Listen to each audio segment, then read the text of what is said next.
All right, we are live. Welcome to another episode of Ten Horse Money YouTube channel. Tuesday Night Live. JB's not here. He has job obligations. I think he's in St. Louis. So he was going to try to jump on tonight, but he said he has a horrible reception up in the Lou. I think that's where he at. I can't remember. He texted me earlier, but he's not doing the baseball thing. Not coaching this year at all, or he's up there? No, he has been. Yeah, he's been going hardcore in that. But normally when he misses a stream, it's because he has coaching because of baseball. I guess. Yeah. So I don't know if their season is over. Like if he has a little lull and then it's going to kick back up in the fall, like fall ball, or what the deal is. But right, he's been pretty. He's been going hard. I miss those days, and I don't miss those days. Yeah, my daughter. I got one daughter that's in tennis, and we were having to. Well, we're mainly my wife was having to run her around all the time. She was taking private lessons, or she is taking private lessons, and then she's always got her tennis team. Some of the girls want to play up at the park and stuff, but she just got her, she got her driver's license like 3 weeks ago, and she's pretty much just taking control of my car, man. The little rice burner, the little Vibe. She's the Vibe, yeah. Pretty much her car now. I mean, she's got her own keychain. It seems like it weighs like 5 pounds. It's got 2 big wallets on it and it's got all kinds of crazy stuff on it. Well, Tara, be careful. It's not, don't let all that stuff hang out of there. My son did that on his Jeep and bouncing up and down. His wife did it, tore the ignition up. That's what we were talking about. I always just had the clip where the starting key came off, and I kept that in the car and just used the clicker to get in. Yeah. I came home. It was about 2 weeks ago, and I have a little keychain. Like it's a little. I can't really say this because we don't want to do the giveaway, but it's a cryptoid animal that's rather large that walks around in the woods, and it was on there with my name. Loner. He's a loner. Yeah, he's a loner. He's a hide and seek champion. It was a wooden version of him on there, just like the one you got me, the stainless steel that's on my refrigerator. Nice. Perfect. But that was my keychain, and I came home one night and it was laying on the kitchen counter, and her keychain was on my Vibe keys. So that was like her way of telling me, hey, this is my car now. And I asked her about it, and she said, it just happened to fall off. And nice. I'm thinking I've had it on there for 5 years and it's never fallen off, like all the fishing trips and right. all the things that I've done. So yeah, anyway. That's funny. Kids will be kids. So you got a nice view in the background, man. That's yeah, man. You're down at Lake of the Ozarks, right? Yep, family vacationing. So the Marfell families are the reason I'm grandpa now is my granddaughter was down and she got to take her first boat ride with Captain Grandpa Marfell. So I saw that, dude. That's a classic picture, man. I love that picture. Yeah, it was funny because she's never really seen the water. And when Spencer and Caitlin got here and they pulled up, as soon as you get out of the car, you can see basically what you're seeing behind me from the driveway. And she can't talk yet. She just says a few little words, and she just went, wow. Wow. Yeah. So that's a cool thing about it. It's been great, man. It's been great. It's down here. I left the boat at home on purpose so I wouldn't be tempted to fish every day. Been fishing off the point here. And then my son graduated high school, my youngest, so I took him with Jim Dill on a guide trip on Monday. Marshall Cock, nothing giant. Couple got nice keepers, lots of small ones, but he's learning. And much like I did with my kids with baseball, the best way to do it is, even though I would have been telling him the same things Jim was, because they're not coming from his dad, they made a lot more impact. Jim got him on some forward-facing fish. You got to watch him come up and bite around some bridge pilings and stuff. That was pretty cool. What'd you get? Did you guys fish? I mean, you got a lot of experience on Lake of the Ozarks. Did you fish some spots that you'd fished before, or was it all like new stuff or a mix? It was a mix. Okay. Yeah, it was a mix. We put in right underneath the Hurricane Deck Bridge and fished from there to Lynn Creek back and forth, basically. Some main lake stuff. And then we went super shallow, and man, that was hard for me to not cast. Jim was trying to teach him how to get that jig back in there, and it was hard for me to not put it there and put the rod back in his hand, but you got to learn on your own. And by the end of the day, he Jim was complimenting on how much improvement he was making. I think, Jim had him throwing a spinning rod. I think he might have done better up with the bait caster in his hand because that's what he's used to. What little he's done has been with the bait caster, but it was good. That picture that you sent me of the boat, and I didn't really look up to see who was standing. I saw Marshall there, but I didn't see who was standing on the front deck, and I saw Jim Dill, and then I said it looks like a Vexus before I realized who was in there. But I kind of zoomed in. I was looking on the deck, and there was like 6 spinning setups on one side and one on the other, and then one with a fish on it or whatever. And I guess as a guide, I mean, that's probably the way to go most of the time, especially if you're fishing with, beginners or people that don't get a lot of time out in the water. Right. And I kind of told him that, hey, let's try to catch him some fish, and then let's try to go get a big one, 3-pounder or something over, 3 or bigger. So we were hitting boat docks, and man, it was my first time really watching forward-facing sonar, and Jim put it on in the back where I could see it. And he was like, hey, Mike, look at all the fish under this dock, and he'd shine underneath there, and he'd point one out on the corner for Marshall to throw out. Marshall's big problem was he's not great at casting just yet. So hitting that spot where me and you would have probably got it within a foot of where Jim was shining it, he was struggling, and they weren't willing to come out and chase because there was no wind whatsoever. But when he got it in the right spot, he got bit for sure. It was fun. Got his first. He was throwing a little fluke and a jig mainly. Threw a whopper popper, couldn't get anything. Got one blow up, a couple blow ups on it, but it was mostly that jig and wacky worm a little bit too. But it was a Jim's a great guide. I mean, it was a great trip. I highly recommend it. So the plan is now next year, if we're going to try to do this family vacation every year, stay at this same place. Dead man hole. Yeah. And then what we're going to do is hire James and Denise and put me and the youngest with Denise, or me and the oldest with Denise, and the youngest and the middle one with James, and go out there in Jim and go out and do a little fruit jar, put a little skin in the game. That'd be fun, That'd be fun. Yeah. And do a whole day. Me and Marshall just did a half day, but if we could get it on a Wednesday, like if we'd have had the trip today, Gabe, we probably would have smashed it because it got a little bit of wind and then some clouds rolled in, and it made a lot of difference.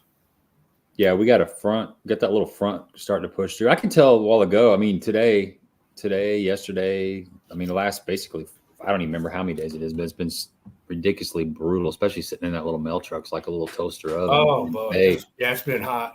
Yeah, like after I got home, I took a shower, ate, and right before I came over here, I walked outside to let the dog out, and there was a little bit of a breeze starting to blow. You can kind of it's still nasty, but you could feel it kind of starting to break a little bit. And they're talking. Give it about 6 or 8 hours, it'll be there. What we got now, you almost need a hoodie on out there. That's awesome, man. I'm looking forward to it. Yeah. Well, let's dive into. I kind of got a broad topic tonight. I know you're in the middle of, kind of looking at getting a boat, selling your boat. And that's something that a lot of people do and are interested in doing, but it's a major investment. It's like a big time deal, depending on what you get. I mean, even a small boat nowadays costs a lot of money. And then it depends on how you decorate it and what you got on the back of it. And there's so many different variables in buying a boat. I was trying to think about a topic because it's always cool to have some sort of topic to kind of just get you started and stuff. And that seems like a pretty good one because I know a lady that I work with, her and her husband crappie fish, and they were boat shopping, and they were trying to get, they wanted forward facing sonar, they wanted a trolling motor that had like spot lock type of setup. And then he wanted one that had the remote control that you can operate because they're crappie fishermen. Crappie fishermen makes sense. Yeah. So he definitely wanted that remote, and it wasn't too worried about how old the boat was because he ended up getting like a late 90s Bullet, with a 2-stroke on it. So it just interests me what people are looking for, what people want and will not sacrifice, and then what people are willing to give up. You know, like they had to have the Ultrex with the remote control, and they had to have forward-facing sonar, but they didn't have a problem getting a 25-year-old boat with a 2-stroke motor, you know?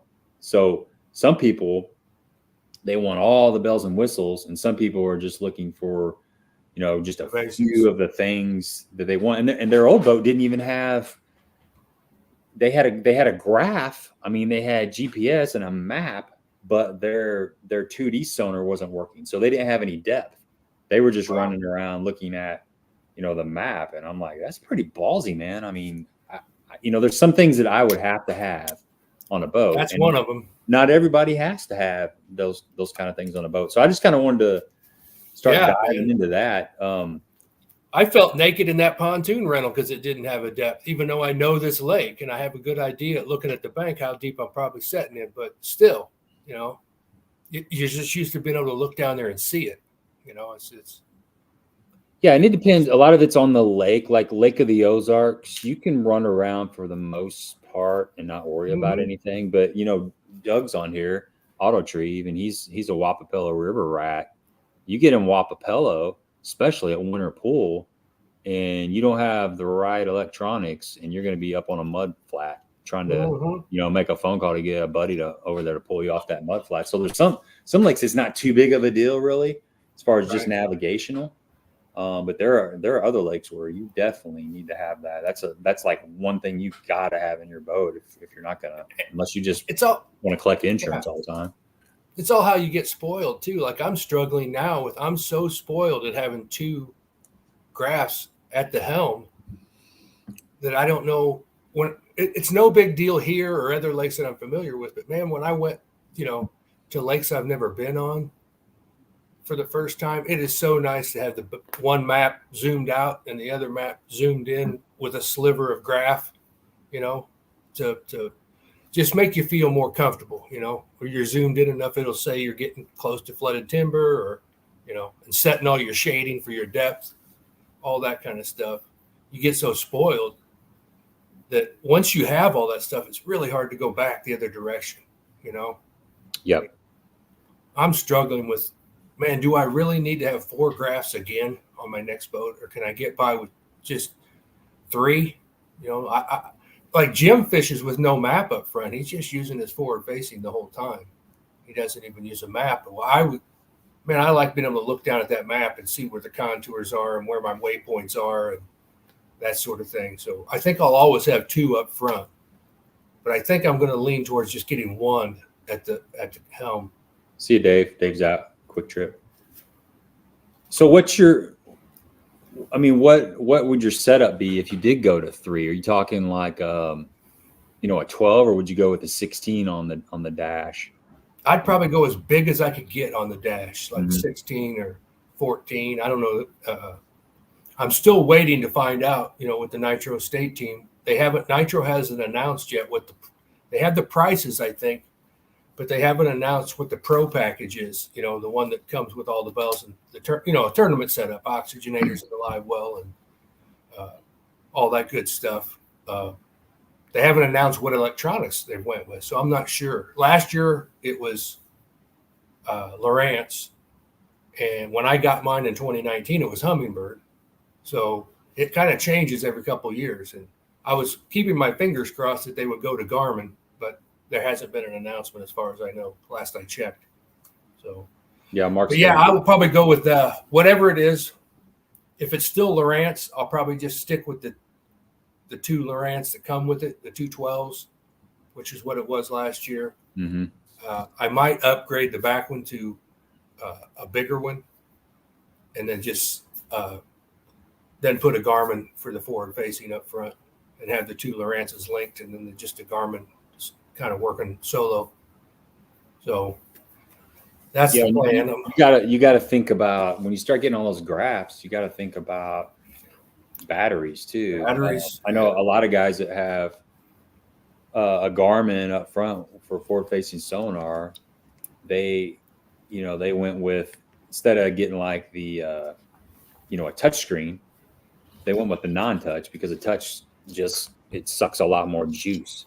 So Absolutely. that's, you know, in a forward-facing sonar unit already sucks a lot of juice because it's got the black box, and just the transducer just demands a lot of power. I mean, most people are running lithium batteries with that kind of stuff, and that's something there comes a point where you start getting all that crap on there. You got to go to lithium too, and then that's more money. You know, that lithium's high dollar stuff. It lasts in the long run. It's in my opinion, it's worth it. It's more a consistent drawdown. There's really no drawdown. There's minimal. Like I got an Ionic 125 amp lithium that I just used for my forward-facing sonar, and it starts out at 13.2 when it's fully charged, and it does draw down to, you know, I've had it down to like 12.6, but that's with like maybe like 10% charge left in the battery, so it's not that big drastic fall off. Like with a lead acid, I had a lead acid before I got that lithium that I used for the live scope, and it suck it down pretty quick, man. I mean, it would suck it down. You could see it throughout the course of the day.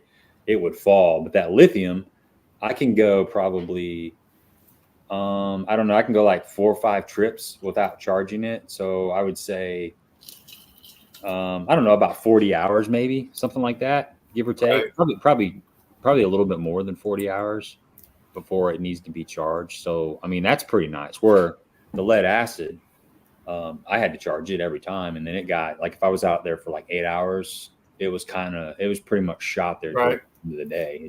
So you don't charge yours every time you get back? No, because here's the deal. I bought two lithium 50 amps, two of the Ionic 50 amps, and then the 125. Well, the lead acid that I've had in my boat for probably like 3 years, but when I bought those 50 amp batteries, I only had about less than 2 years on them, and they were still holding a really good charge. So my theory was I was just going to burn those up, and when they went out, I was going to put the 50 amps in there. You know, that's just for my trolling motor on my other stuff. So I've only got a 2-bank charger in my boat right now for those 2 lead acids. The 125 lithium is separate, and I've got a charger for that I just hook up. It's a 3-bank charger, right? So once I go and upgrade all the lithiums, I'll have 3 batteries in there. I've got the 3-bank charger, then I'll hook them all up and I'll charge every time. But as for now, I charge the 2 lead acid, you know, every time I go, but the 125 lithium, that's just strictly on the live scope, I only charge it probably every 4 trips, every 5 trips, because it doesn't need it. I mean, I'll fish like all day long and it's still at probably 80% or something like that. So until I get to that 4th or 5th trip, it's got the cool thing about a lot of those lithium batteries is they have Bluetooth capability. So you just get an app on your phone. Monitor them, you can see, you know, how drawn down your battery is. So you just check that. I've been told by everybody that go with a standalone lithium for your forward-facing sonar. So yeah, it's probably a good idea. I'll have probably, when I get the other ones hooked up, I will have just my electronics on that 125. So right now I got a 12-inch Lowrance. I've got a 9-inch Lowrance. It's like a Gen 3. Well, the 12-inch Lowrance is the live, and then that's just as I'm driving. I got tiller handle, so it's right there. And then up front, I've got a Gen 3 9 Lowrance, and then I've got the Garmin. It's the 1022 GPS. So I'll hook all 3 of those up to that 125 amp lithium, and then everything else will go to those 250s. You know, all of my just my pumps and my trolling motor and all that. I think that's the battery. So less interference. I don't think I'm going to have any interference because when I built that boat, I ran all the wiring myself, and I ran certain things down one side and certain things down the other side to try to keep interference from crossing over. And I kind of strategized how I laid it out. And so far, I mean, I haven't had any issues with any kind of interference and stuff. So strategery is good. Yeah. Yeah. That's what's cool about having a John boat. Especially it's kind of halfway stripped down when you get it. You can do a lot with a John boat versus a glass boat. It's a bear to run that stuff in a glass boat. When I got my Ranger, I was like, running new electronics because it had some old Humminbird stuff on it, and trying to run all those wires, trying to fish all those wires down that little, basically at where the gear shifter is. You got to kind of take that off and go in there. And some of the rod lockers, there's a little cap that you can unscrew to kind of get access on that firewall. I was shredded like my forearms from the fiberglass, just reaching in there. And you get to a point sometimes, man, where it's like you can't push it in there and you can't pull it out, and you're like, you know, you kind of got to walk away. Sometimes I just walk away and I come back the next day because I didn't know what I was gonna do. I'm like, I just really screwed up. And you got a transducer cable that's, you know, hooked. Basically, it's $140 transducer, and you're to the point where you're gonna pop the connector off of it if you pull any harder. And you're like, I'm gonna walk away. I got to think about it for a little bit. Yeah. So yeah, it's there's so much to it. Like, I know, like when I looked at what my nitro, I went on Bass Boat Central and other places just for a boat comparable to try to know what I should price mine at. And there's just not anything I can find on the market that's anywhere close. Like, as when you find a Z20 that's got as much stuff on it as mine, they're just not out there. It's like, it's kind of a rare, you know, beast. So I'm hoping that could be a good thing for somebody that's wanting a really rigged tournament boat but can't afford a brand new one. You know what I'm saying? That hopefully I can find that person that's looking for one that's rigged like this, you know, that's not wanting to buy a 90,000. Because if you bought mine today with everything I got on it, it's probably close to 90 grand. Probably real close. So, and mine's a 2019 with less than 277 hours. So there's just not a lot of them out there.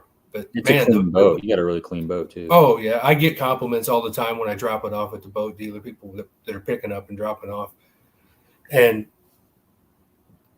part of me is, it's so scary just to think about getting another one. A part of me is just like, I ran that Ranger I had, the last one, for 20 years.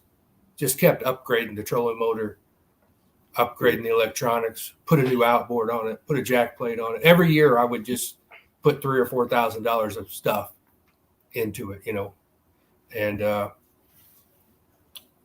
cashed a lot more checks out of that than I have the one I got now. I'll just be honest. It was, you know, and didn't have a boat payment. So even though I'm getting a nitro team deal, it's still frightening with interest rates and the economy and the way got an election, you know, just never know what the hell is going to happen. And like you said, that's a huge investment, just dropping a bunch of money on a bass boat.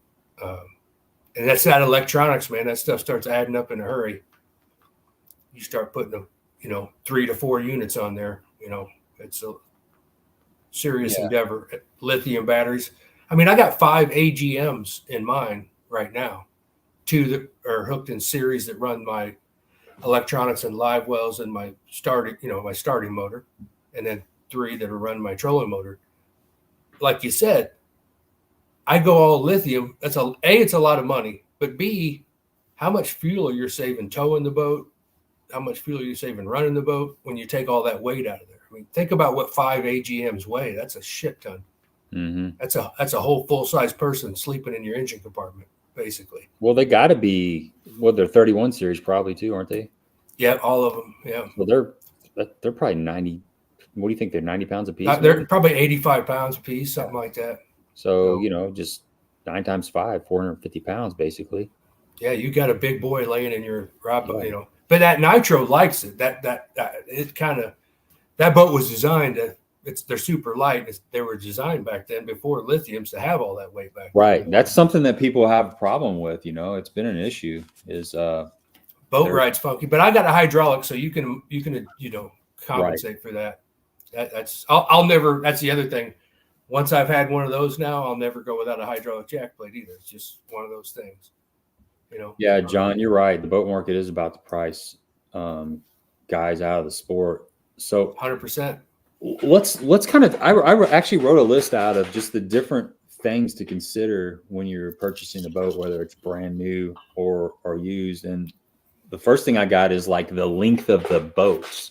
What's your thoughts on, I think your old Ranger was like an 18-footer or something? 19.6. 19.6. Okay. And then you've got a Z20 right now, Nitro. So that's a little over That's 22 inches, I think, or 20 foot 5 inches. Okay. Okay. So, and I got a 16-foot aluminum boat. But a heck of a lot wider than that old Ranger I had, for sure. Right. So for me, I'll start on the aluminum side of things, and just my opinion on what size boat to get if you're in a market for an aluminum boat. I had before I got this one. My boat right now is an Express. It's a 1650, so it's kind of an odd width. It's a commercial boat. Most standard 16-footers are going to be like a 48, a 52, or a 54. That's kind of what you'll run into. So it's kind of an oddball size. But before that, I had what did I have? I had an Alumacraft. It was a 1442. So 14 foot long, 42 inches wide. And that wide is the floor. Right. It's not the top, the V out. It's the floor. That's where that number comes from. And that boat I didn't realize how narrow that boat was at the time. I mean, I fished a lot of tournaments with Jerry out of that boat. We fished the Wednesday nighters. We fished a bunch of tournaments over there at Cedar. I've even fished one or two at Kincaid and maybe Lake of Egypt and some other bodies of water over there in Southern Illinois. But it was a narrow boat, and you had to really watch where you walked when you were passing somebody. You really couldn't fish two people up on the deck. I mean, I was kind of used to it because, being younger and still somewhat agile on my feet and somewhat nimble, luckily I never fell out of the boat. I almost did a couple times, but you could easily fall out of that boat. So if you're somebody that's maybe getting up in age and doesn't get around really well, you definitely want to get as wide of a boat as possible. And even after having that boat, and it's kind of like what you said a while ago, like once you start getting some things, it's hard to go back. Having that 50-foot deck or 50-foot floor platform, I don't think I would ever go back. So in my opinion, the minimum width that I would get on an aluminum boat is 48. And if you can afford it, if you can find it, you definitely want to go with a 52. And I'd recommend a 16 too. I mean, all this stuff adds up when you go from a 48 to 52 from a 14 to a 16. It does add up. I think if I was going to go like my minimum specs, I don't want to sound like a boat snob or anything. I mean, you get what you can afford, and exactly, and just be happy that you have a boat and fish in it. And there's nothing wrong with that. You got to start somewhere. But if I had some money and I was like interested in getting, a nice platform, my minimum would be like a 1448. That's the minimum. And ideally would be jump up to that 16-footer.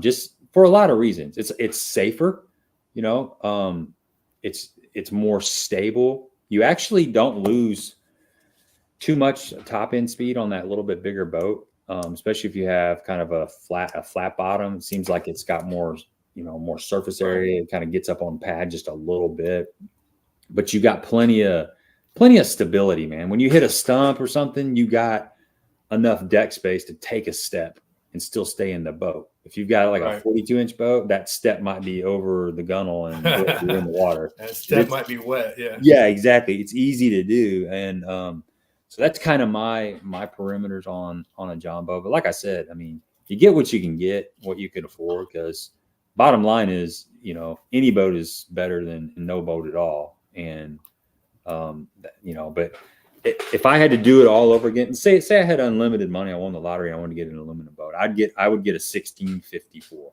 And then we'll get into like storage and some of the accessories and stuff that you would put on it. But what's your thoughts on like the fiberglass side of things as far as the boat length and width and all that kind of stuff? Honestly,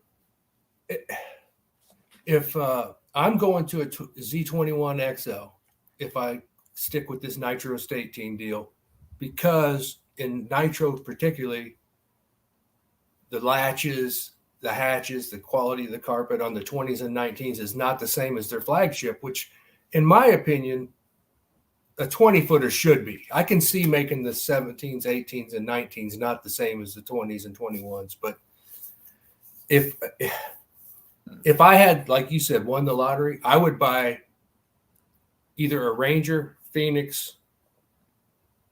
If I wanted if Nitro made the 19-foot with the same quality, they're 19 and a half, I'd go back to that boat, honestly.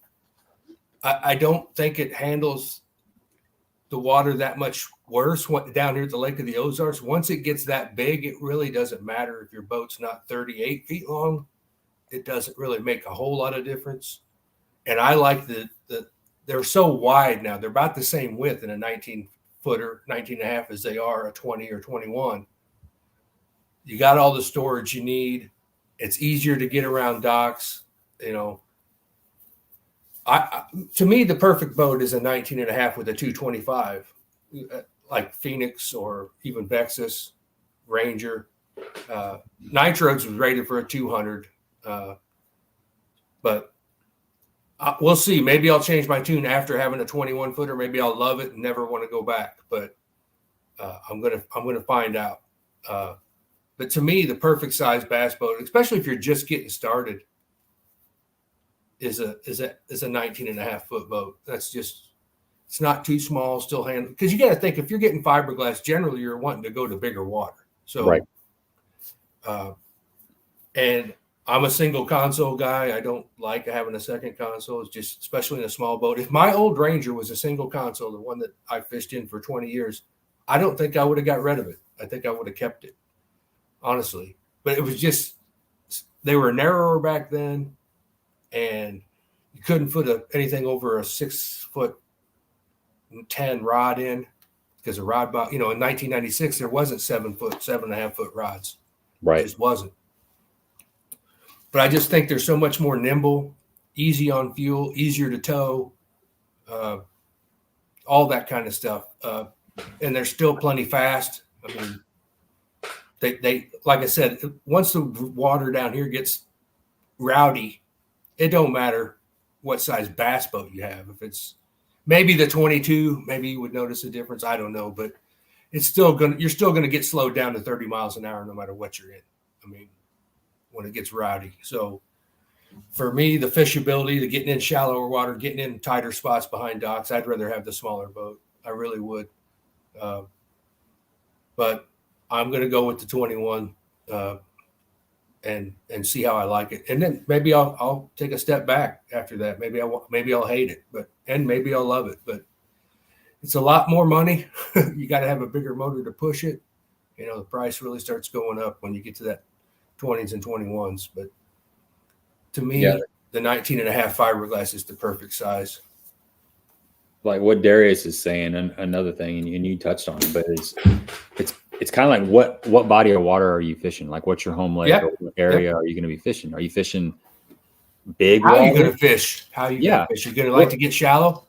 Right. Yeah, you're exactly right. Do you have dive? That's why that hydraulic jack plate for me, I like to, want to idle way back into somewhere shallow. Yeah, I mean.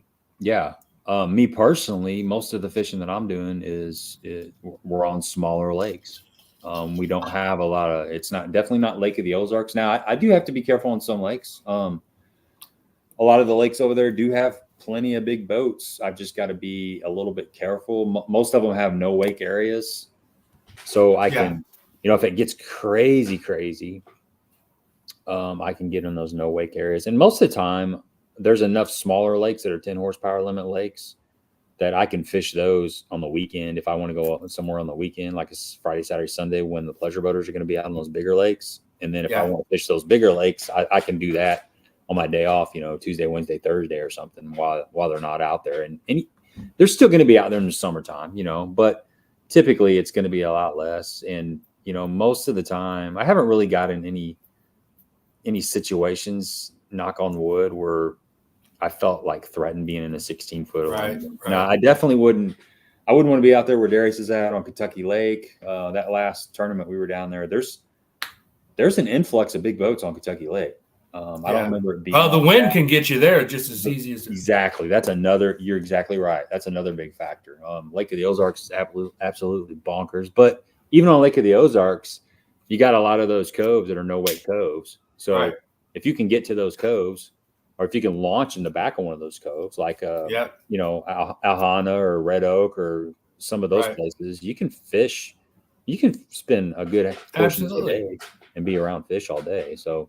Yeah.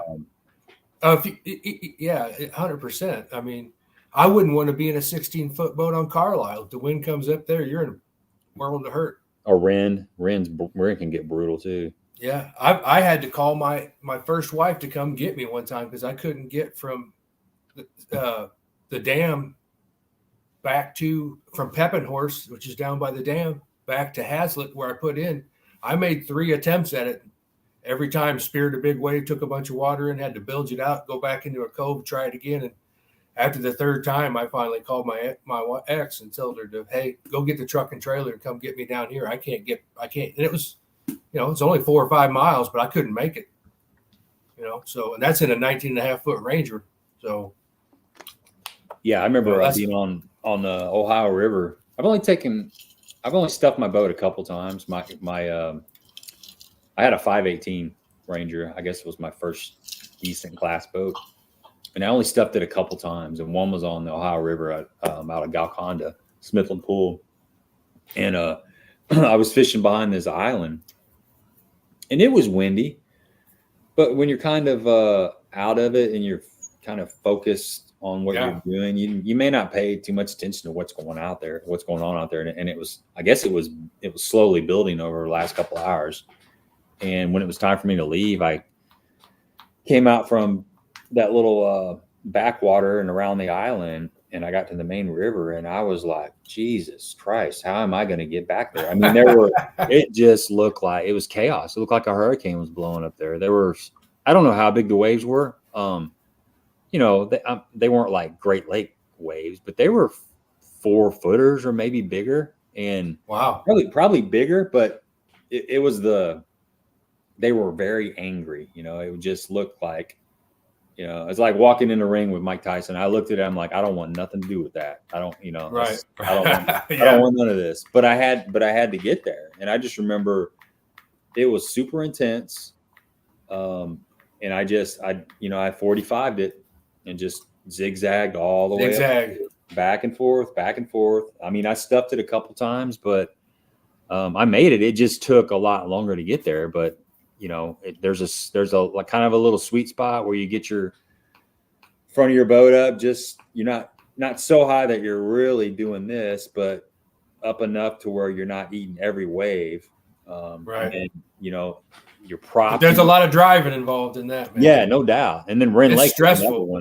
Wren Lake, I stuffed myself on Wren Lake because that's a north-south lake, and you get on the north side of that bridge. And it can get super rowdy. I took a full wave over the boat. One that rolls across the front deck and just smacks you in your chest, knocks your hat off. You're like ankle deep in water. It's cold. Yeah. It was like in March, I think. It was I've been there. It's so by the time you get coffee, you ain't got nothing. The adrenaline's pumping, man, because you got to work. Yeah, it's scary, dude. It can be pretty scary, but you just got to keep your cool, and that's why they have bilge pumps. I know a lot of those guys on the Great Lakes, they'll have like 3 or 4 bilge pumps in their boat because that happens all the time. And it still gets somebody every now and then. Yeah, no doubt. What about trailers? That's another thing that I think can get overlooked. You've got you're pulling a lot of weight with a boat.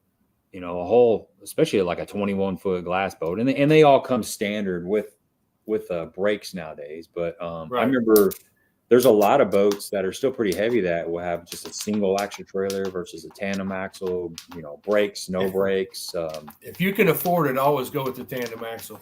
I mean, they just track so much better. Yeah, I'd say the only disadvantage is if you're, if you're backing up in a garage and you don't get it lined up just right. You got a tandem axle. They don't cut as well. No. Yeah, they don't cut as well. You're not going to be able to move that thing around. You got a single axle. You wheel it in. But when you're on the interstate, there's the redundancy. If a tire goes out too, it's a lot. It's scary when we got one. You're down to one tire. Yeah, you've had to do that before. You've had to. I've had two times in my old Ranger where it went out on me. Yeah. Yeah. Were you at Truman one time coming back or something, and you had to? I was at Truman one time, and the other time was I was going to Truman, and the other time was coming back from Kincaid. I looked in my side, I could see the bulge. That time, luckily, I got pulled over before it actually went out, but I had to put the spare on. It basically blew out on me as I was got slowed down and pulled into a parking lot. And that was here's another tip. It don't matter what your tread looks like. When your tires get to be over 5 or 6 years old, you need to replace them. I don't care if you bought a brand new boat and never took it anywhere. If it's 5 or 6 years old, it's rubber and it deteriorates. So, no matter how deep a tread you got, if you got I change mine on my Ranger every 4 years, regardless of what the tread looked like. I just put new ones on, so yeah, the tandem axle, 100% for me. Like my old Ranger, that was the thing. If I was going to keep it, I was constantly searching for a used tandem axle Ranger trailer to put that thing on. But I never found. I did find one time, but it was like in Florida or something, and I wasn't willing to drive all the way to Florida to get it. But yeah, and if you have a flat, I think you did this before. You can actually, if you have a tandem axle trailer, you can ratchet. You can ratchet one axle up, or take the tire off. Yeah. Say your hub seizes to the axle or something, or something funky happens. You can limp back to someplace if you've got you can take it. I probably could have went all the way from Truman back to St. Louis if I wanted to. I just didn't want to at night. So I waited and got a tire put on it. But yeah, I took the wheel off and ratcheted it up so the rotor's not rubbing the ground, and just went on down the road until I can get a tire put on. So yeah, that's the other thing. Jake says he's got an 18-foot low with a 90-horse Johnson 2000 great boat. Also, heck yeah, for $9,000. If anybody's interested. Stephanie's got a question. She says, Mike, why do you want a newer boat when you have a great boat already? Oh, well, I got offered to be on the Nitro State team, so I'm getting a hell of a price on one, and my boat is now officially out of contingency money. So fishing the level of tournaments that I do, if I do win one, I'd like to have that extra $7,500. That's the main reason. Do I need it? No. I mean, but when you get an offer like that and you get it, I hate to turn down when someone's inviting you to be part of something. It's a heck of a deal on a nitro boat. It's hard to pass it up. So, and the deal is I can get a new one every year, every 2 years, 3 years, or 4 years, which I'll probably do the 2 is what I'm thinking. I don't want to switch every year. You're just getting used to it, just getting everything all the bugs worked out and getting it dialed in. Talked to Jim Dill. He said the same thing. That's his deal with Vexus. He goes every 2 or 3 years. So, yeah, I have a great boat. I mean, it's going to make somebody happy. Like I said, that's not normally me, Stephanie. That's not me. I ran the last one for 20 years because I had kids in school, and I told myself I'm not buying a new boat till I get my kids out of school. And then I won one. So then it's kind of that's the only reason I have I'd be still in that Ranger right now if it weren't for that, honestly, because I still got one more kid to get out of high school. I just couldn't justify that kind of money. Now, would I have upgraded electronics again? Absolutely. I'd have probably had another, forward-facing sonar. And I mean, you can ask Ethan that's got my boat now. There's not a 96 Ranger that's rigged like the one he's got. Promise you that. Power poles, hydraulic jack plate, 175 XS, 3 Lowrance units. I think he's got forward-facing sonar on it now. Brand new Ultrex trolling motor. Yeah, it was pimped out, man. You had that front deck stuffed right there, the nose. Yeah, I did. And what was cool is back then I had I was on ram mount, so I could spin the one around at the helm and face it towards where I could look over my shoulder and see it. And I had the transducer up the front and the back. So, if you're trying to stay right on a ridge line or know what kind of slope you're on, it was kind of handy. Where now I have two up front and one's hooked to the front trolling motor and one's hooked to the back transducer. So I can look down and see the same thing. Yeah, and shout out to Stephanie. She's always talking about a grub being one of her favorite baits. And I just absolutely. She's mentioned it several times on the live stream over the last year or two. And I don't know, the other day I was just thinking about it and I dug I had some Zumo monsters. I only had like 4 in the pack and I dug through a bunch of tackle and found them through my boat and went out and Texas rigged them and caught some fish on them. Did a video. If you guys haven't seen that video, I dropped it last week, but it was fun. I didn't catch any giants. Yeah. On it. It's kind of a little sneaky finesse Texas rig presentation. You know, you take just like a 4-inch grub, a fatter grub, and just put a 1/4 ounce weight on there. About a 3-aught hook is about all you can fit in that grub and flip it around. It's just something a little bit different. You can swim it too. You can peg it. I was gonna say I've had more luck swimming it real slow. Yeah. So it's pretty multifunctional. You can do a lot of stuff with it. We had a guy in a club tournament one time down at Table Rock that weighed in like 19 pounds, all off of a little bitty grub, just swimming it off of over the top of brush piles. Yeah, the swim bait kind of took its place. You know, the little sure 2.8, 3.3, that kind of stuff. But they still work, man. I mean, they do still work for sure. John says, Gabe, do you take your boats on big open water lakes like I thought he said Ren? Do you feel safe in man, I honestly, the biggest lakes that I've fished in my boat have been like Crab Orchard. You know, it's fairly open, but it's not on a really windy day. I wouldn't get out on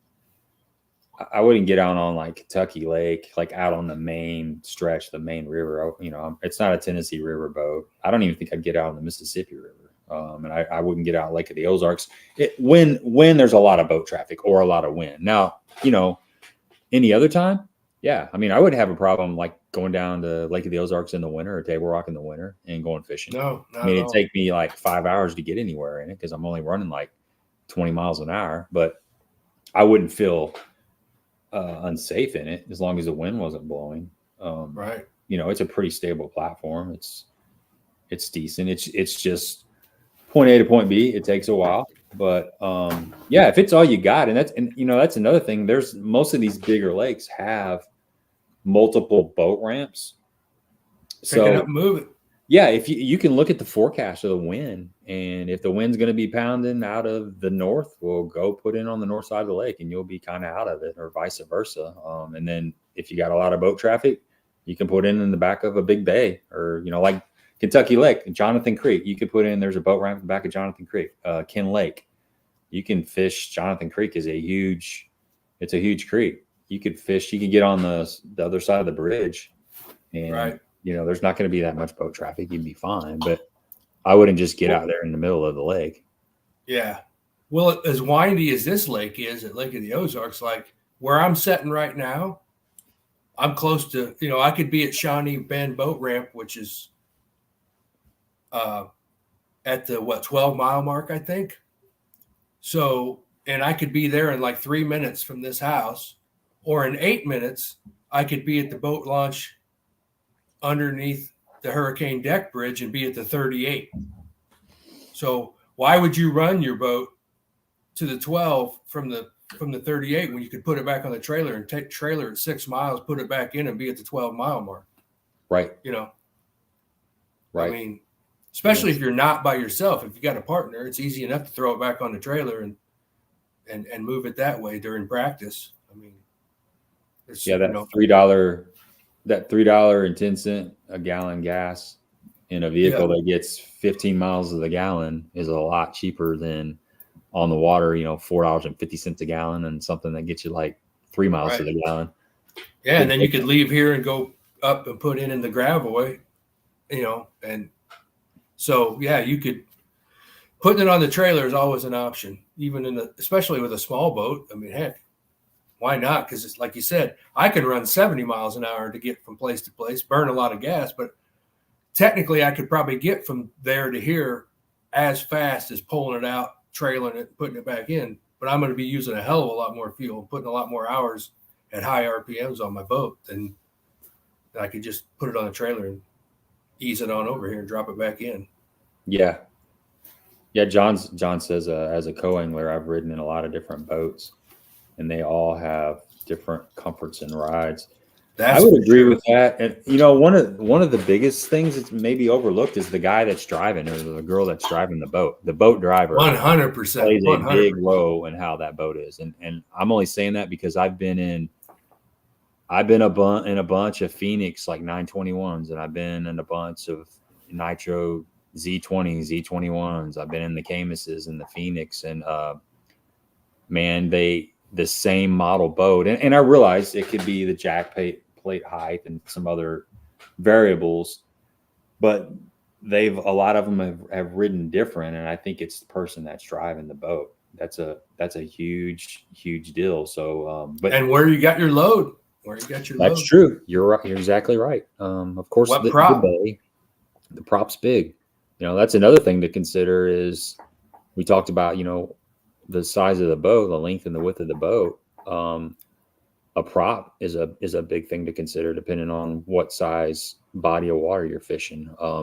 If you're going to be on really big water, let's say like the Great Lakes, a lot of guys are going with a 4-blade, maybe in a 5-blade. It just depends on, your setup, but you want something that can hold that boat when it's going up and down. And you're going to get more top end most of the time out of a 3-blade, but you do lose some bite. And if that's something that you have to consider the lake and whether you need a 4-blade or a 3-blade. Yeah.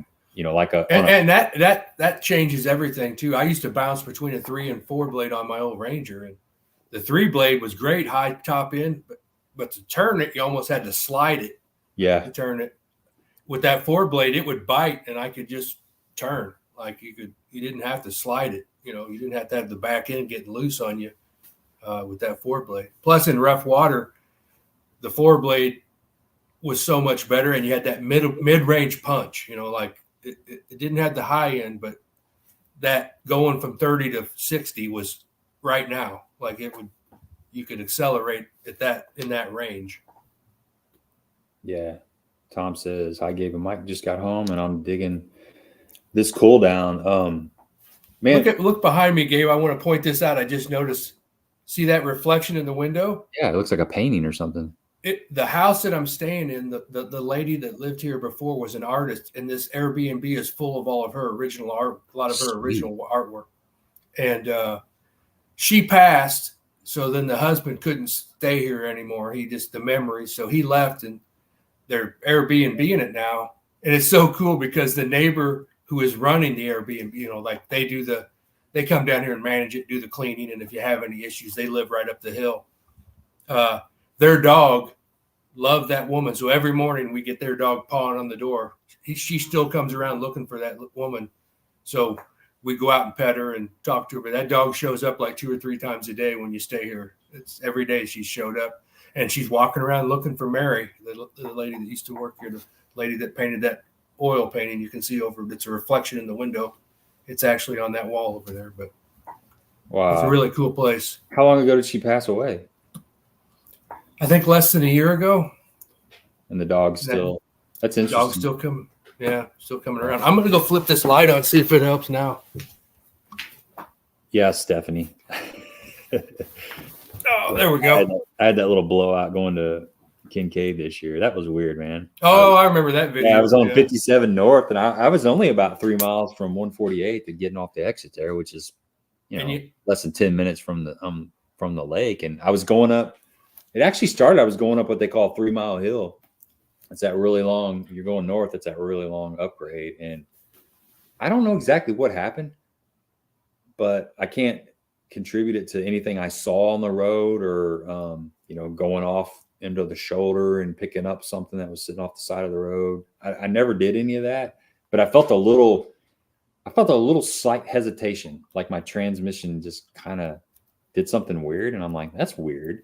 So I kept on going. I got up, and I started to hear every once in a while. I thought I could hear just kind of a random little sound. There's a lot of traffic, so a lot of times a car will have something loose. I think it was those. I think it was probably the steel belts popping on that tire. Probably it might have been. And then I didn't hear it for a little bit, and then I heard it. I thought I heard something again. Long story short, right before I was still about a mile from getting off of 148, I heard it a little bit louder, and I turned down my radio, and I was listening to like Fast Talk Live or something, and I look in my side mirror, and I look down my boat, and I see white instead of seeing black, like a tire is black. I saw white. Well, my rim is white, and I immediately realized that my boat was leaning slightly, and I put, two and two together. I'm like, oh, dang, my tire is gone, and I'm rolling on my rim. And that's the noise, was the metal on the asphalt. And, because I got a 5.7 Hemi, You're not going to notice that. No, even if my bearings seized up, I'm not going to, I could pull that little boat all the way to, from Jackson to wherever, and would not even notice it. I mean, it eventually starts smoking and catch on fire, but I got off there and pulled into that little Road Ranger truck stop. And I was like, dang, that thing is trash. And luckily I'd bought a new spare a year ago or 2 years ago, but I'd never actually, I didn't like test it out to make sure the lugs lined up like they're supposed to. I did a little bit of measuring, and there's not a lot of options, but there was like the moment of truth where I was like, okay, did I actually buy the right tire? Because my mind's like, I'm not 100% sure. I bought it a long time ago. Did I do my research? You forget about what you did, and I thought it was good, but it was fine, and it took like 2 hours to change that stupid thing, and it was one of those 95-degree days with no wind, but that's when it always happens, man. Yeah, I was fortunate. It never happens when it's. Yeah, I was fortunate that I went to that lake, because I've always got three options when I go that way. Am I going to go to Kincaid? Am I going to go to Cedar? Am I going to go to Egypt? Am I going to go to Little Grassy? And if I would have been going to Little Grassy, once you get off of 51 there, you get going towards Macanda and stuff, there's no place to pull off. That's not a place you want to have a flat tire for sure. So I was fortunate to have the flat tire where I had it at. But yeah, I immediately ordered another tire. I put my brand new spare on there, which is a full-size spare, and then I ordered another duplicate of that and put it on the other side, and took that second tire that was still sort of good off, and that's my spare now. Right. So I should be good. Yeah, the one time I had a flat in my old Ranger, luckily I felt it start to wobble, and that was on a single axle. I pulled off, and it was going down, and I happened to pull into this motel parking lot where they were putting a roof on it.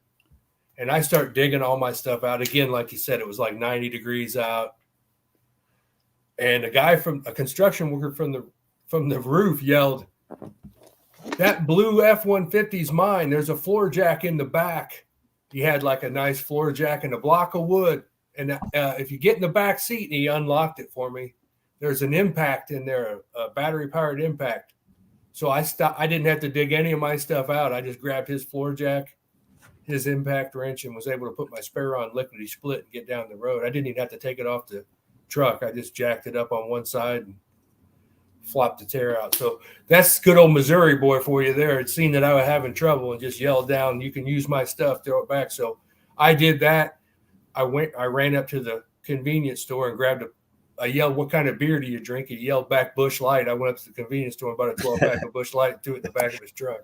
Yeah, that's how everybody always likes that, man. That's like the top 5 cool things you can do to somebody that helped you out, is just buy them a case of beer.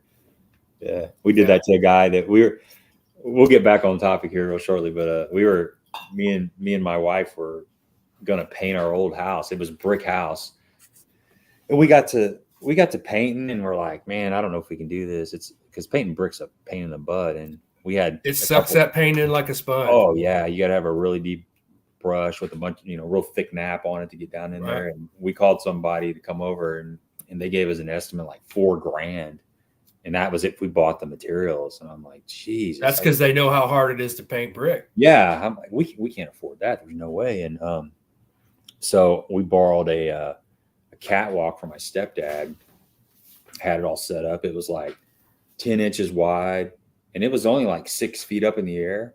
And I got up on that thing, and man, I couldn't do it, dude. I didn't know I was scared of heights, but something about, I can crawl up a ladder.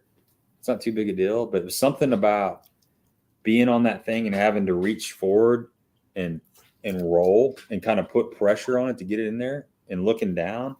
I couldn't do it. And my wife couldn't do it. So we were pretty much about to give up. And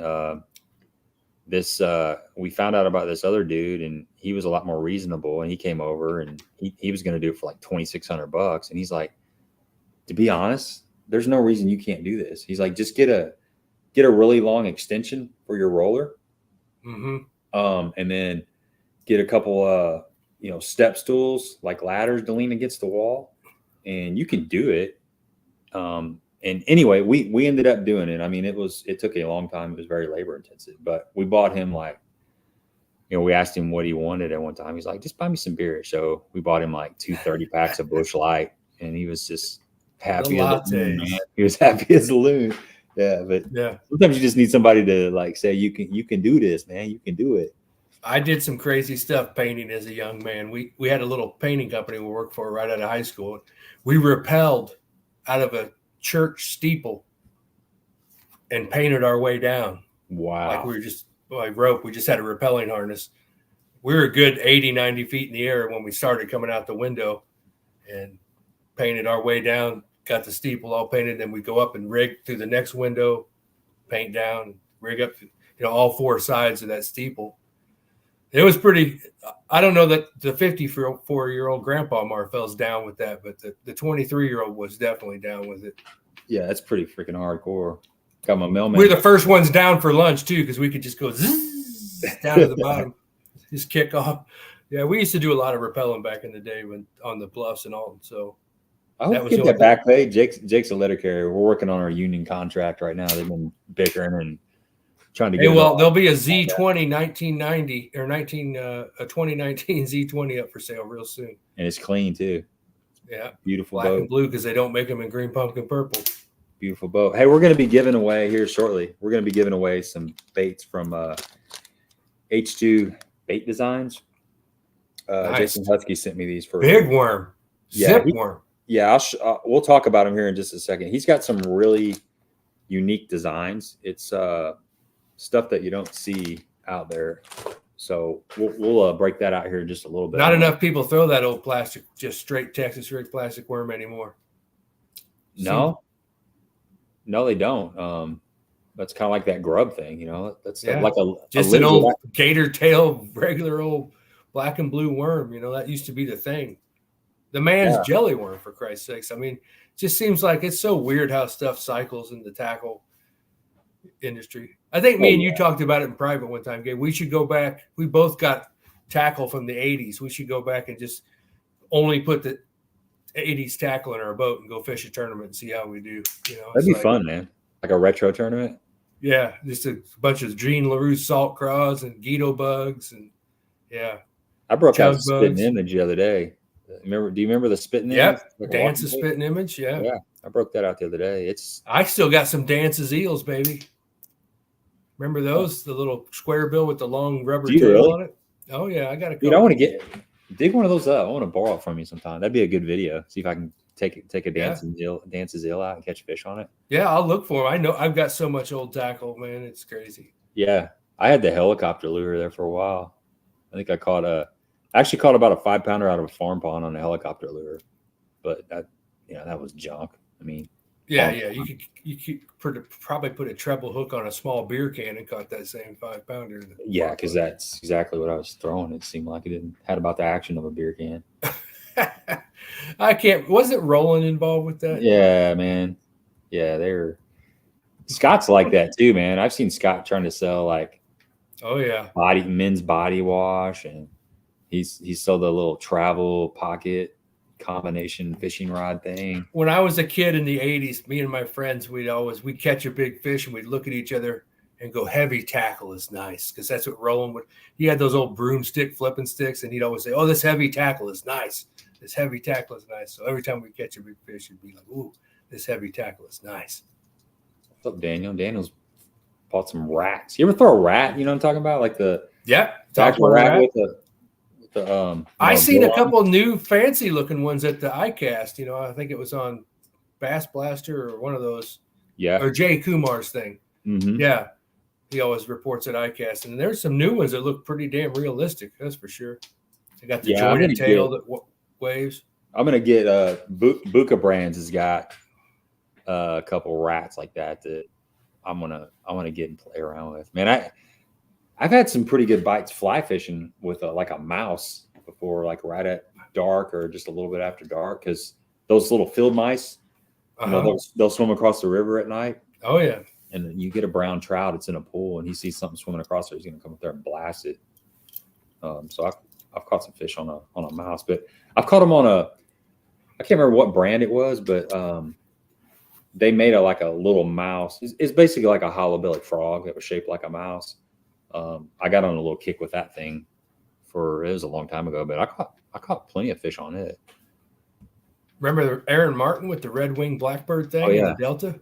Yeah, that was just actually in the latest Bass Times. They have trivia questions. I have like 4 trivia questions, and that was one of the trivia questions. Oh, really? Cool. Yeah, it was what kind of pattern did Aaron Martin have when he won the tournament?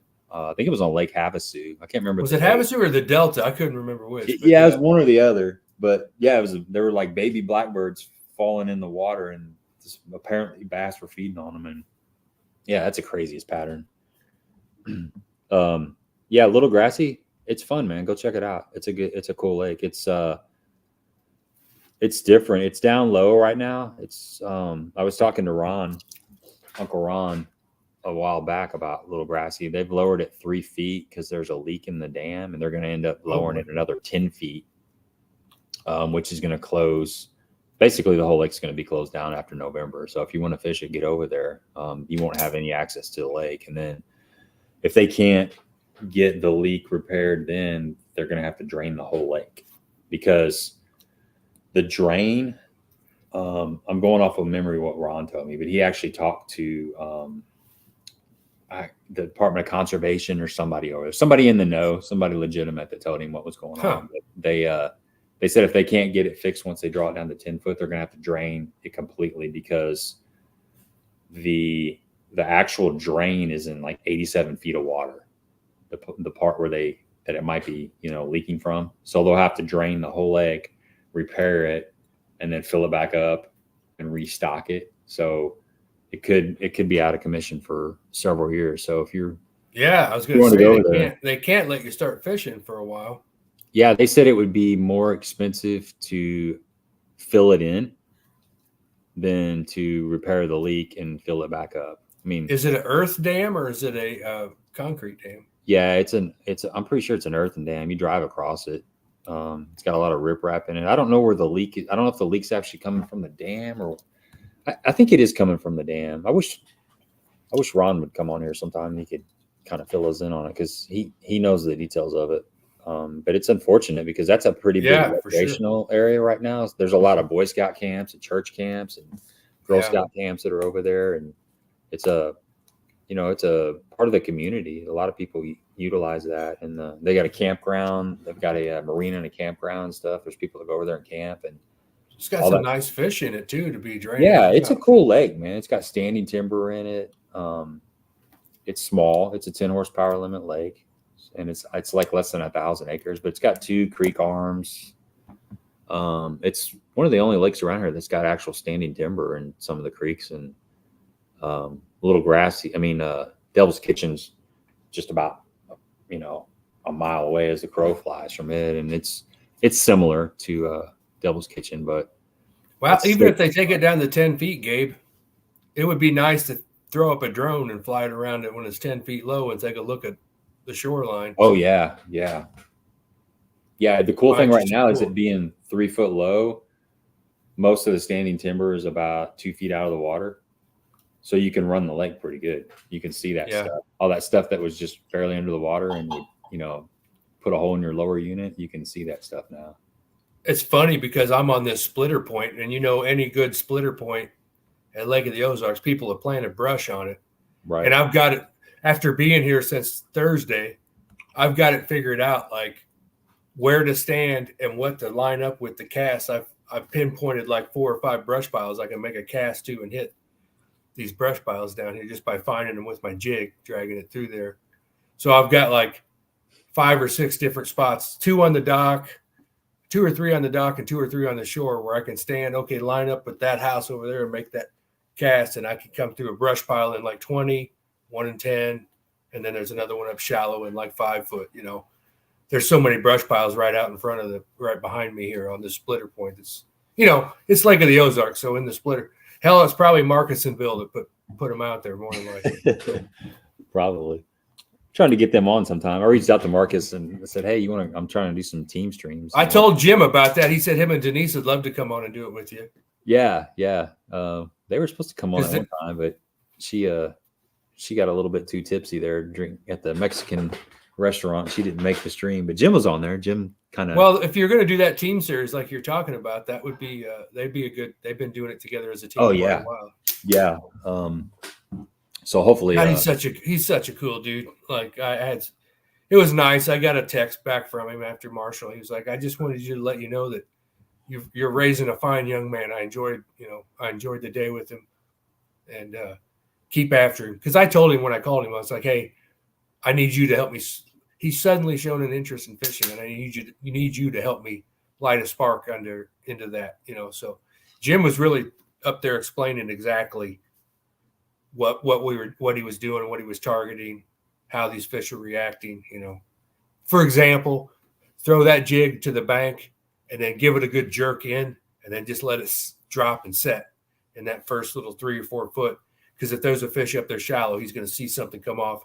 Just explaining that kind of stuff to Marshall. Yeah. And Marshall, you know, he had those questions to me, like, what's a secondary point? What's a main, you know, he'd hear us talking and he'd ask me after the fact, you know, what's a secondary? So I think I might have a new partner in the future here once he's starting to awesome, man. Show an interest and yeah.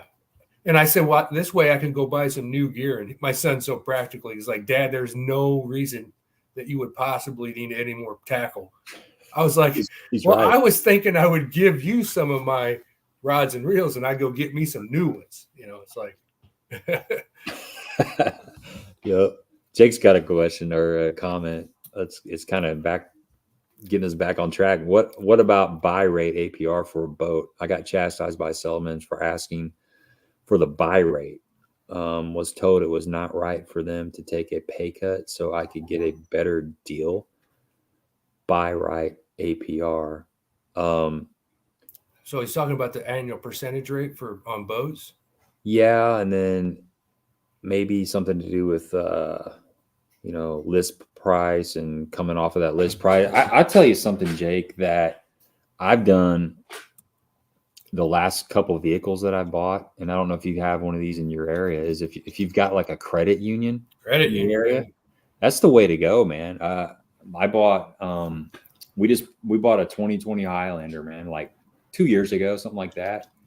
And the dealer was going to give us like 5.9 APR, and the credit union gave us like 3.5.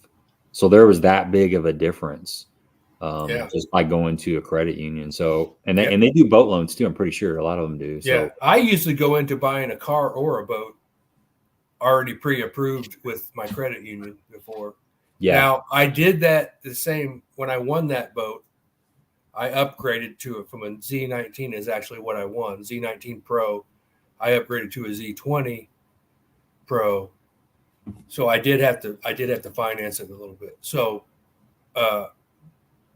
my credit union was a great rate, but White River Marine, which is Bass Pro Shops, was able to beat it because they're so huge. You know, you got Nitro, Triton, Ranger, what's their other ones, Gabe? Tracker. So they have all those And they have some bay boats too, because they have Bass Pro has stuff down on Florida and on the ocean, center console boats, Mako, I think it is. So they find that so many boats, their rates were about as good as it gets buying one of those brands. My credit union couldn't beat those. I don't know what it is today, if that's the same or not, but at the time, White River Marine was as cheap as I could find. Yeah. Mike says it was on Havasu, the Amart Blackbird pattern. Okay. Yeah, Daniel ordered the Spro BBZ 30 and 25 rats from Baitworks because they're on sale right now. I think they're half price on Baitworks. And let us know how they work, Daniel. Yeah.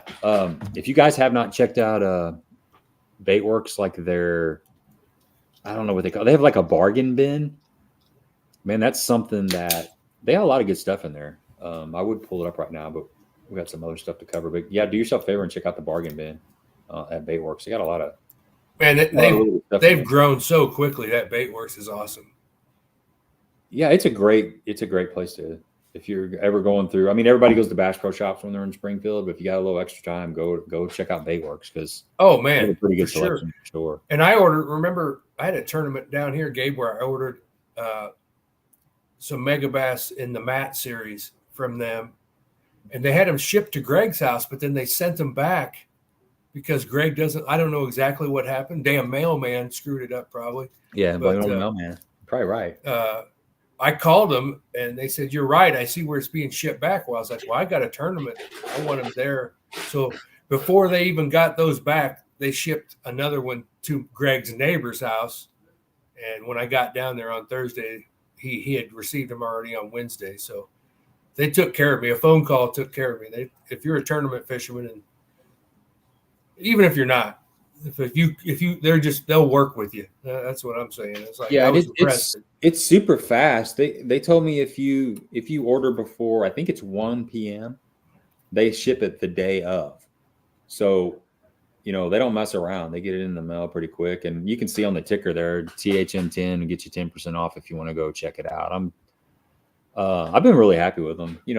They've supported the channel. We're going to give away a $5 gift card here in a little bit from Baitworks. Supporting a lot of local Ozarks anglers. Yeah, they are. They're just a bunch of good dudes. They all fish. If you ever have questions, you can call down there, and they're more than happy to give you some suggestions and tips on, if you're going to Lake of the Ozarks, Table Rock. They know those lakes down there. There's guys in there that fish a lot of tournaments and are out on the water all the time. They can share some information with you. So that's always cool, man. And like I said, they've supported this channel. Yeah, damn mailman.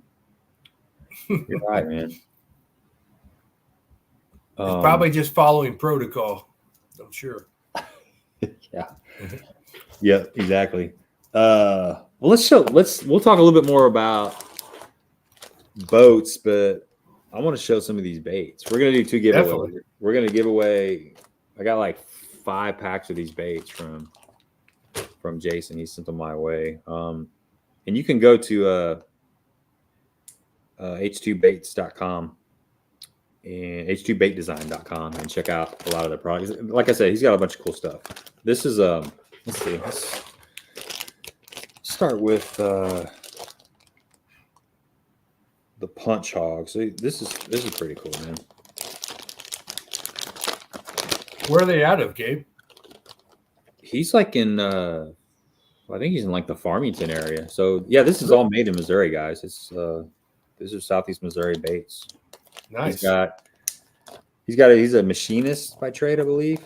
So he makes his own molds and stuff and then pours his own plastics. Cool. But this is called the punch hog. This is a 4.5. Let's see if I can get this to catch. Focus. It's not going to, is it? There it is. Yeah. Yeah. Punch hog, green pumpkin red, 4.5 inch. But it's a pretty cool bait. Oh wow. Yeah. So it's got the little kind of the baby, like the brush hog little flippers on there, and it's got that kind of brush hog looking thing, but it's got a different body. It's more fat and it's ribbed. So it's a pretty cool bait. This is something, I mean, you know, you can Carolina rig this, you can Texas rig it, you could punch it, I'm sure. You could punch it. Exactly, definitely punch it. He's got 3 sizes of those. This is probably like the mid size, I would say. Let's see. Let me grab them all out here so I don't get confused. Okay, so that was the full size. He's got a junior and he's got a mid. And I'll just pull one of each out. That's the junior. So that's a nice little petite package. It's about the size of kind of like a missile baits. What's the baby destroyer? It's about the similar size profile as that. And then that was the junior, and then he's got the mid, which is just a June bug color. Yeah, June bug. Oh wow. Yeah, so it's a pretty color. It's a good looking June bug. There's a lot of June bugs out in the market, but I'm starting to like that a little bit wider one. I've always been a fan of the Zoom color June bug, but I've seen Doug catch some pretty good fish on that kind of color June bug. And then, so let's try to do a comparison. So this is the regular punch hog. This is the mid-size. Mid-size. And then here's the junior. It's really hard to, I'll hold these off from the nose. So the nose is all the same, but you can kind of tell it's hard to spread them out. They're basically, each one's a little bit more of a step down. So you got a little super finessey, mid-size, and then a bigger one. And even the bigger one, this one's not that big. I mean, this is, a pound fish can grab that, no problem. It's not like it's massive or anything. But it's pretty cool little baits. I haven't even fished these things. He just sent them to me. He's like, hey, I want to give away some stuff on your stream just to support the people that are watching. And I'm like, yeah, sure. Send it my way. So I got these a couple of days ago, and I can just tell by looking at them, they're going to be pretty cool. And they're different. They're a little bit different than anything else out in the market. And let's see what else we got. This is something pretty crazy. This is called the Freak. And this is a little bit bigger bait. Let's see if I can get this thing. There it is. Oh, it's the right color too. Freak. That's right. That's Mike's color. Green, pumpkin, purple. Now this is a big bait. It's called the Freak. Oh, wow. Yeah. Yeah. It's kind of unique. There's a lot going on there. So it's got the body has got the ribs on it. And then up here at the top, it's got these little flippers, which they're fastened to the body. I'll go ahead and pull them off. But it's got these little arms, and they've got some flanges on them, so they're going to have a little bit of action when you pull through the water. And then it's got kind of the brush hog little flappers on it, but then it's got a big ribbon tail. Like, that's cool. Yeah, like look at that big old ribbon tail. So it's a big profile bait. It's really long and slinky. I could see Texas rigging that, fishing brush piles, or breaking that off right above the ribs and putting that on the back of a 1-ounce jig. Oh yeah, yep, definitely. Yeah, so it's pretty cool. I don't know. I mean, I'm thinking a big Carolina rig that'd probably work on. I probably wouldn't punch this, but Texas rig, like you said, jig trailer, big Carolina rig. I'm sure you could probably swim this thing too, because that's a significant little ribbon tail there. So that'd be a good nighttime bait too. Yeah, you're right. I'm sure this displaces a lot of water because it's like I think most of his baits have these little ribs, and the ribs. There's more surface area. I can see like back in my river ratting days, flipping that thing in the Mississippi when the dirty water. Yeah, moving a lot of water with all those appendages and the ribs. And then this is a pretty cool bait. When he sent me this, last but not least, this is a flashback from the past. I bet Mike Foster knows about these. You guys remember the zipper worm? This is the zip worm. I'm anxious to see. Is this like a worm you swim? Yeah, I think RoboWorm used to make a zipper worm. They may still make one. This is the same concept, but it's different. And this is a 6-inch bait. So he's got kind of a clamshell package on this one. But I'm kind of digging this one because I like throwing weird stuff. especially lately, I've been kind of in this going back and revisiting old baits, and this is one that I want to go revisit. But look at that. Oh, wow. Yeah. It's got to pull this tail apart. So it's ribbed for her pleasure. Yep. And, that's the side profile. So the thing about the ribs it looks really fat. The profile is big, but the actual meat of it is thin. So you can still get, a hook through it. Like if this was solid, that's a lot of plastic to get a hook through. But since it's ribbed, it has the illusion of being really big. It's profile being really big, but the spine is thin. So you're still going to be able to get a hook through it. And it's got kind of it's actually like a grub style tail. It's kind of like a fat kind of grubby tail. This is like I said, it's a 6-inch, but you're looking from the side, that's what your hook has to get through. So it's not, just a 5/0 EWG. You'll get through that. But you could do a lot. Now this thing would really be good on a Carolina rig, I think, because it's kind of flat, and I'm sure it's got a lot of action. Shaky head, probably. I mean, a lot of options. Yeah, I wouldn't be afraid to flip that either. Texas rig that and flip that. Yeah, true. That'd be a good flipping bait. So we're gonna give that away. We're gonna give all that away right now. Right now. Give me a second to put this away. It's got a little bit of some kind of hawk tui on there. I'm not sure what's going on. I need to wash my hands, but oh, hawk tui. Yeah, classic. The memes will never end, I fear. I love memes. I know. They're the greatest. They're just the greatest. Let me pull this up.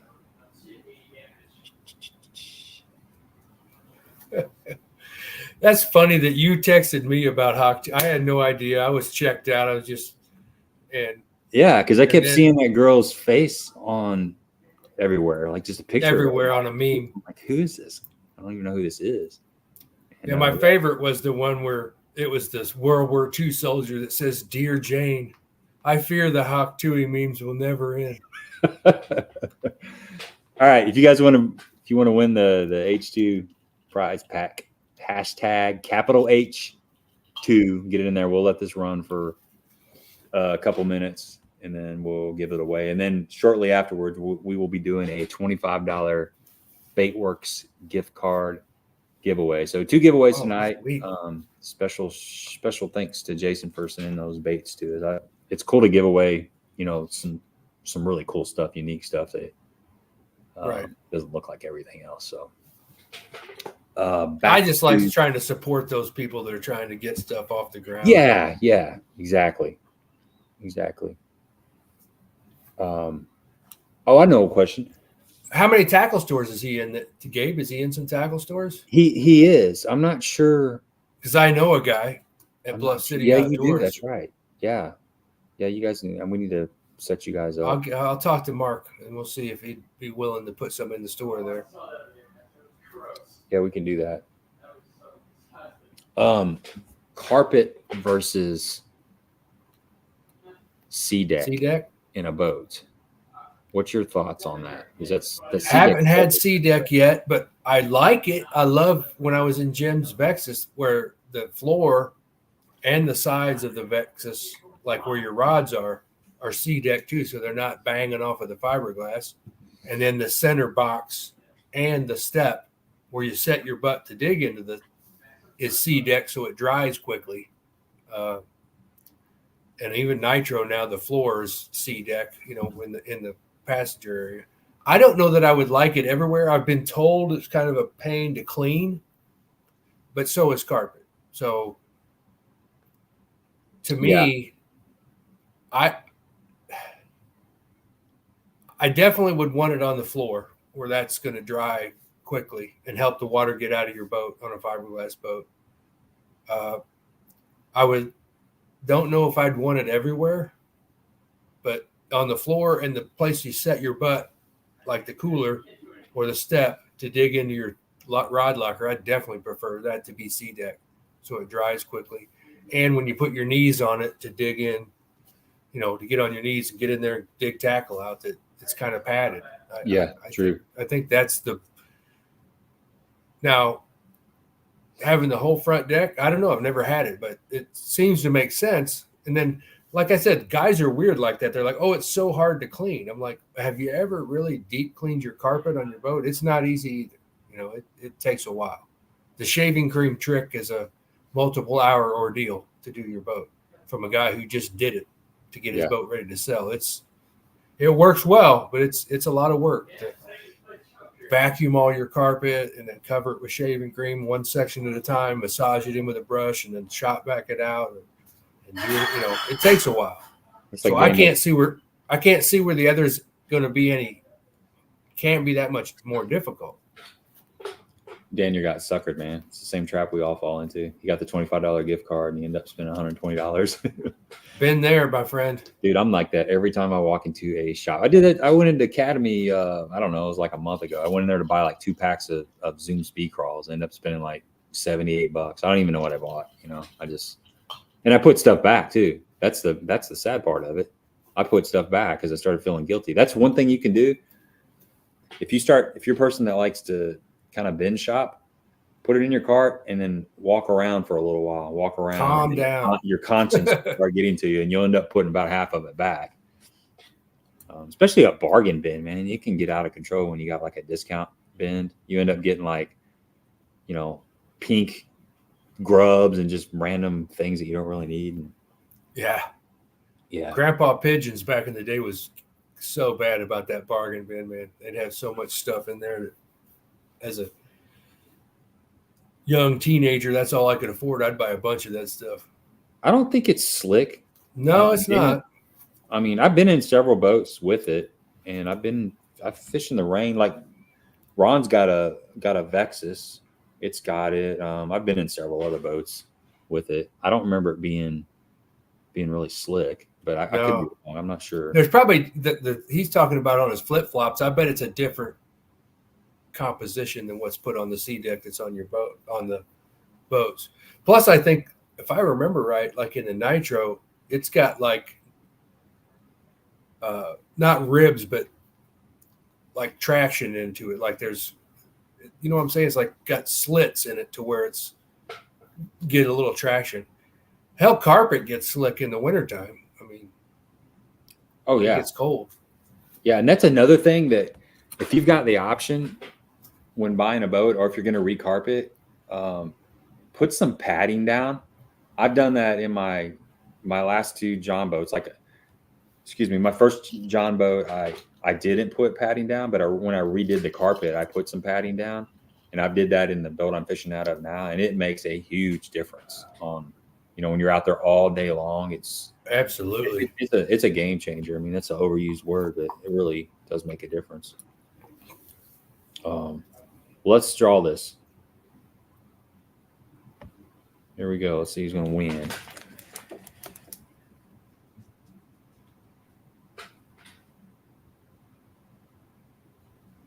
Ha! Brian. Nice. Congratulations. Winner. Chicken dinner. H2 dinner. Get a hold of me, Brian, on Facebook at Gabe Montgomery Fishing, or 10 Horse Monty, or if you're an Instagram person, 10 Horse Monty 6. And I'll just need your shipping information, and then I can get that out to you. I'll just box it all up and we'll get it on the way. And here's another thing. 2 things. One, do me a huge favor. After you guys watch this stream, just leave a comment about the stream. It helps the algorithm of YouTube. I mentioned this a couple streams ago, but just after the stream's over, just get on there and say, hey, I like the show. The show is horrible. Whatever. Thumbs up, thumbs down. Just something that helps. That just helps the channel out. And another thing is, go to H2 and just like his Facebook page. That would be huge. Yeah, so it's H2 Bait Designs. I'll throw it back up there. Maybe this will focus on it. Just go to his Facebook page or his Instagram. It's right there on the bottom. And just show him some love, man. Just give him a like, because, you know, he's just gave away, I don't know what the price package is worth, but probably $30, $35 or something. So That's a nice little give. So that's a great way to support the companies that support us, and we'll give away a Baitworks gift card here in just a little bit. What are some other things? Okay, let's do this. What are some things that you would have to have on a boat? Like some necessities. I'm not talking about like the outboard motor or trailer, but some little things that, may not be, you could do without them, but the things that you really like. I'll start with a trolling motor. I think that, I mean, what do you think about spot lock? I mean, you've had a without spot lock. What could you? It's a game changer. I couldn't go back. Spot lock? I mean, it'd be hard to not have spot lock, wouldn't it? Right. I mean, even if it's just for being in the wind and having to retie, just hit spot lock and sit down and retie and not have to worry about it. But fishing and the solo stuff, oh my God, point the boat into the wind, hit the spot lock and walk to the back deck and fish off the back. It's hard to go back if you've never had it. It's definitely, and you're talking to a guy that's got talons and a spot lock. Mm-hmm. I use the spot lock probably 7-1 over the talons, but I still wouldn't go without my talons after having them, because there's certain times in certain situations where they really come in handy. Like when you're super shallow, you don't want your spot lock your trolling motor going the whole time. So it's one of those things, Gabe. Once you've had either one of those, you don't want to go back. I can't imagine not having spot lock. You don't realize how much you move, much your boat drifts, even on a day. Even if there's no wind, it still moves. Yeah, exactly. Especially if you got an aluminum boat like what I have. It don't take much. Yeah. No, it doesn't take much at all. If you're like, this happened to me the other day. I think I broke off. I was fishing a jig or something. I broke off, and I was probably 30 feet off the bank. There was no wind. I mean, it was like super slick glass, no wind. So I dug around in my boat and found a jig, put a trailer on, and I started to tie it on. And I just, I'm like, I better look up. I've been kind of looking down for, I don't know, a minute and a half. Right. I don't know how long it was. It wasn't like super long time, but it was decent. And I look up and I'm like 5 feet from the bank, and I'm fishing bluffs. So I'm like 5 feet from my motor smashing into the side of the bank. And that was with no wind. And I didn't put my spot lock on because I was just, I'm like, this ain't going to take very long. I'm just going to jump down into it. So I got on my trolling motor, pulled back out, and spot locked. So like you said, that's a huge advantage. And I think when you're fishing a point or something, you can spot lock and make fan casts, and then pull up 20 feet, spot lock, make fan cast. Again. Yeah, you really let you saturate that area. And then, like we were talking about this a couple streams ago, something that Ron does all the time. If you found a group of fish, if you're scanning an area and you find a school of fish and the wind's blowing, it's hard to get below those fish and throw into the wind and make decent casts, especially if you're throwing a jerk bait or something. It's hard to get that distance to get the bait down. So what you can do is you can go upwind from those fish and spot lock and actually get on the back deck of the boat and cast to those fish and not worry about anything. You can totally focus on what you're doing, pay attention to what your bait's doing, and you can catch fish doing that way. So it's got multiple uses. It'd be tough to go back to not having that. And I fought it for years, just like a forward facing sonar, same thing. I mean, I'm like, this is way too freaking expensive. So there was a couple years where I wanted a spot locked trolling motor, and I actually had the money. I always take a little money here and there and put it aside somewhere. So I had the money to buy it, but I'm like, this is too expensive. I can't spend this money. But as soon as I got it and I learned how to use it, I'm like, I should have bought this a lot. It's a game changer. Yeah. Hold your thought, Gabe. I'm taking a bathroom break. Yeah, go right ahead, man. What's the next topic?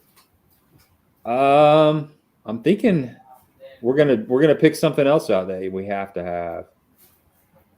I'm thinking, how many grafts do you have to have on your boat?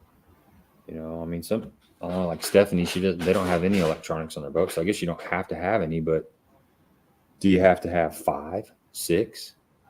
I mean, my opinion is the best setup. I think one of the best setups is like a big graph at the console.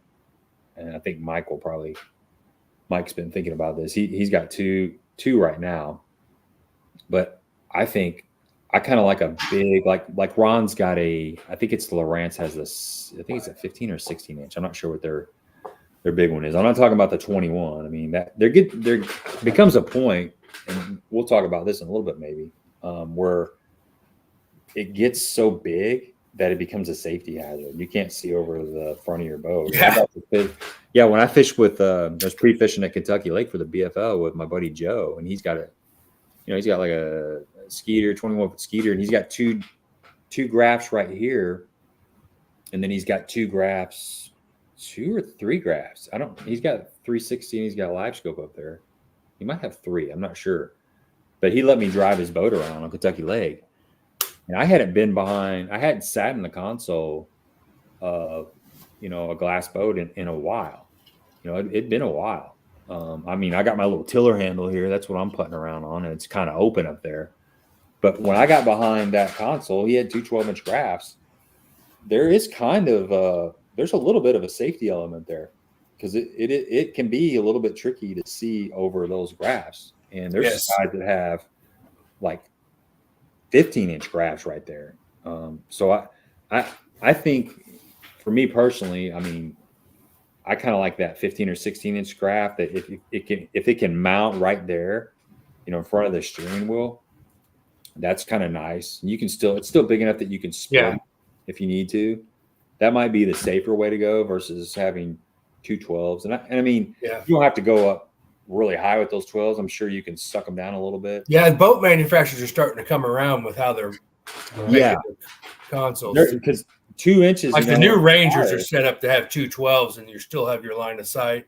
Yeah, that's important. All the gauges are down below it. Yeah, because it's I can't remember who's. I think Jake Latondra. He's a photographer he's a boat guy, camera guy for bass. He's on Dave Mercer show all the time. I think he was talking about Takuito has 2. I don't know if he's got 215s or 221s or something, but he has to look through basically the gap from the gimbal mount to the bottom of the graph. There's a space right there, and that's what he looks through when he's driving. That's because he can't see over the grass. He needs to get a booster seat. He's looking through this little window going 75 miles an hour.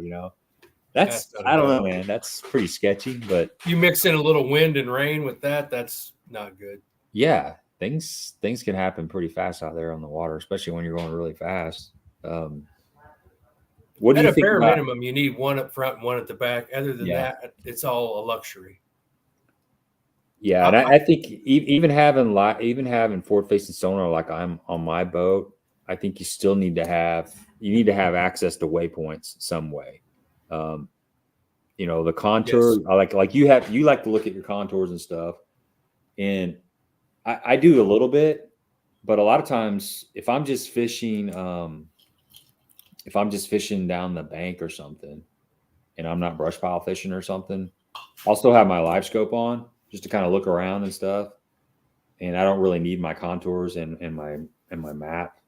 But if I'm doing anything else, I want to see where my waypoints are at. So I think there's definitely an argument for having 2 graphs up front for sure. Yes. Maybe 3 too. It depends on who you are, but I think two's suffice. Yeah. I would say. And if you can't afford 2 up front,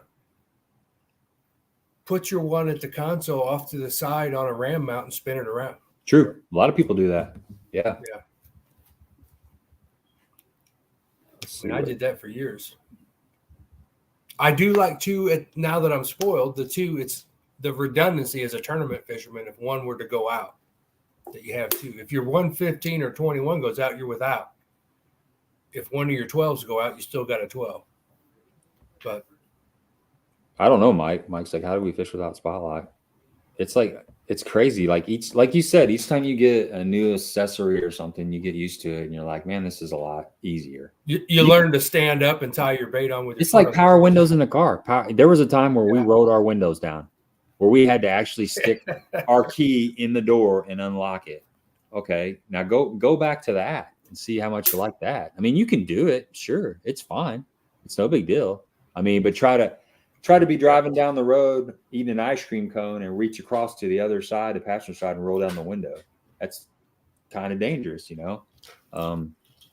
So there's a lot of like creature comforts that they may not be 100% necessities, but they're pretty nice and they make sense. They're common sense things. Some of it's a safety thing. Some of it's just it's a creature comfort thing. It makes life easier, and life is short. So yeah, like in Jim's Bexus, he's got you just got you punch in the number and it just hit the start button. There's no key, to start the outboard.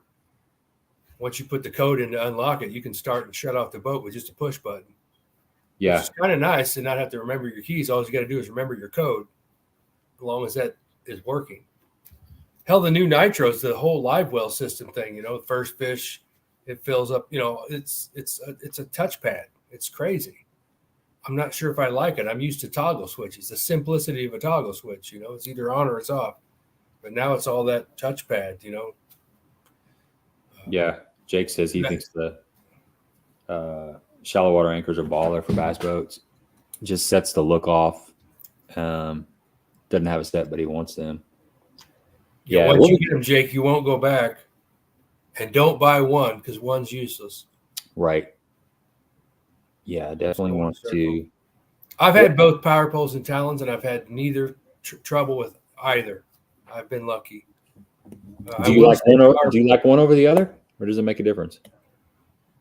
I like the power. After having both, the talons have never let me down. They're 12 foot.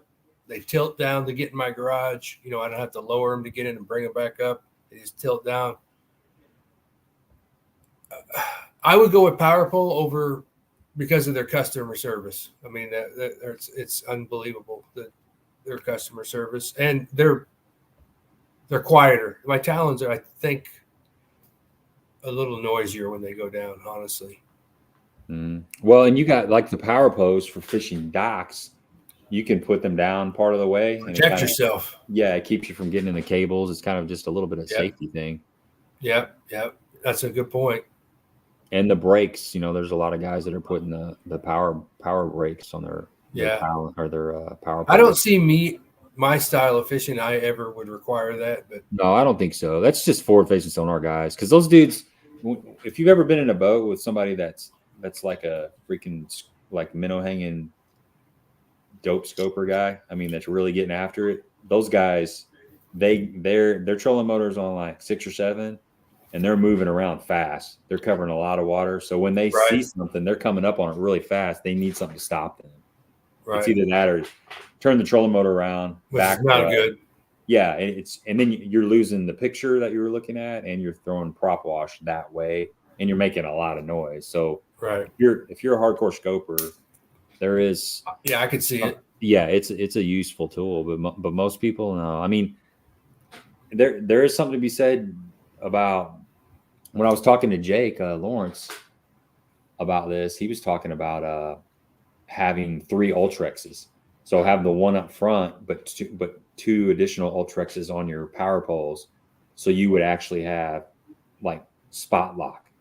Like it would lock you right there. The nose of your boat would not be swinging around. You could anchor at any angle that you wanted, because for those of you that don't have spot lock, what happens is when you spot lock, whichever way the wind is blowing, your boat is going to swing around to where the nose is facing into the wind most of the time. Yep. It doesn't hold you sideways. It'll eventually swing you around. But if you had 3 spot locks, which is completely crazy. I mean, you're talking a lot of money, but it could hold you for fishing current or whatever. It could hold you at a certain angle.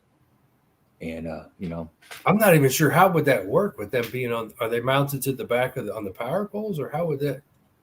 They're mounted. They're mounted on the. I can't remember how they're mounted. I was looking at them. It's been a while. Probably pull them up real quick. It's really cool, but that's a lot going on. Oh, it is. It's some next level stuff. I mean, I remember when I first seen a power pole on Bassmasters back in the day. I'm like, what is that on the back of their boat exactly? You know, nobody was really saying anything. And then when you see them being used. yeah, Jake was the first guy I saw that had him on there. Jake Lawrence, when I fished with him in Kentucky Lake in that super tournament. And I got to see how they work, you know, like I understood for what he's doing. It made sense, you know. But for most people, if you're not doing that, it's just another several $1,000s. Let me see. Here, we'll share this. So I don't know if you can see that, but that's here's your spike, your power pole spike right there, and then it just mounts off the other side. So what you do is you just put your power pole down about not even halfway. He was putting his down about halfway, so it was kind of horizontal, and depending on how rough the water is. And those rotate? They're not just no. These are just the basic one. They just go back. They're just reverse thrust. That's all that is. Okay. But if you had an actual Ultrex on there, it would spin around. So that's crazy. This would be spot lock. This one over here would be spot lock, and then you'd have the nose of your boat would have a spot lock. So it would literally lock you in place. And I guess, wow. Right? I mean, theoretically. I wonder if that would require 3 separate antennas. I bet it would. It'd have to. Yeah. Yeah, I mean, you're talking Jesus. So your $106,000 bass boat is now $116,000 bass boat or whatever. Yeah, it's freaking nuts. They just keep I mean, I don't see if you're not a hardcore tournament fisher, if you're not doing it for a living, it's like a shade tree mechanic, a guy that just works on his own stuff, having all snap-on tools, and you know, it's like if you're not making your living with it, you can get by with much less. Still be effective. Yeah. Jim Dill had 2 Garmin units and a Garmin trolling motor, and he catches plenty of fish. He doesn't have, 5 units or power brakes or anything. And he still manages to make a damn good living fishing for a living. So. Oh yeah, definitely. Plus, we're older, so we grew up not doing it. I mean, the younger guys coming up, they definitely are going to want all that stuff. I'm amazed at John Cox, how he's still able to compete. Compete and cash checks very consistently without any of that stuff on his boat. But he's pretty much the only one. I mean, there's very, very few. You look at there's a lot of shallow water hammers. Hackney, Bill Lowen, those guys are the best of the best at that skinny water, and they're not. Basically, John Cox is the only one that's finishing pretty consistently.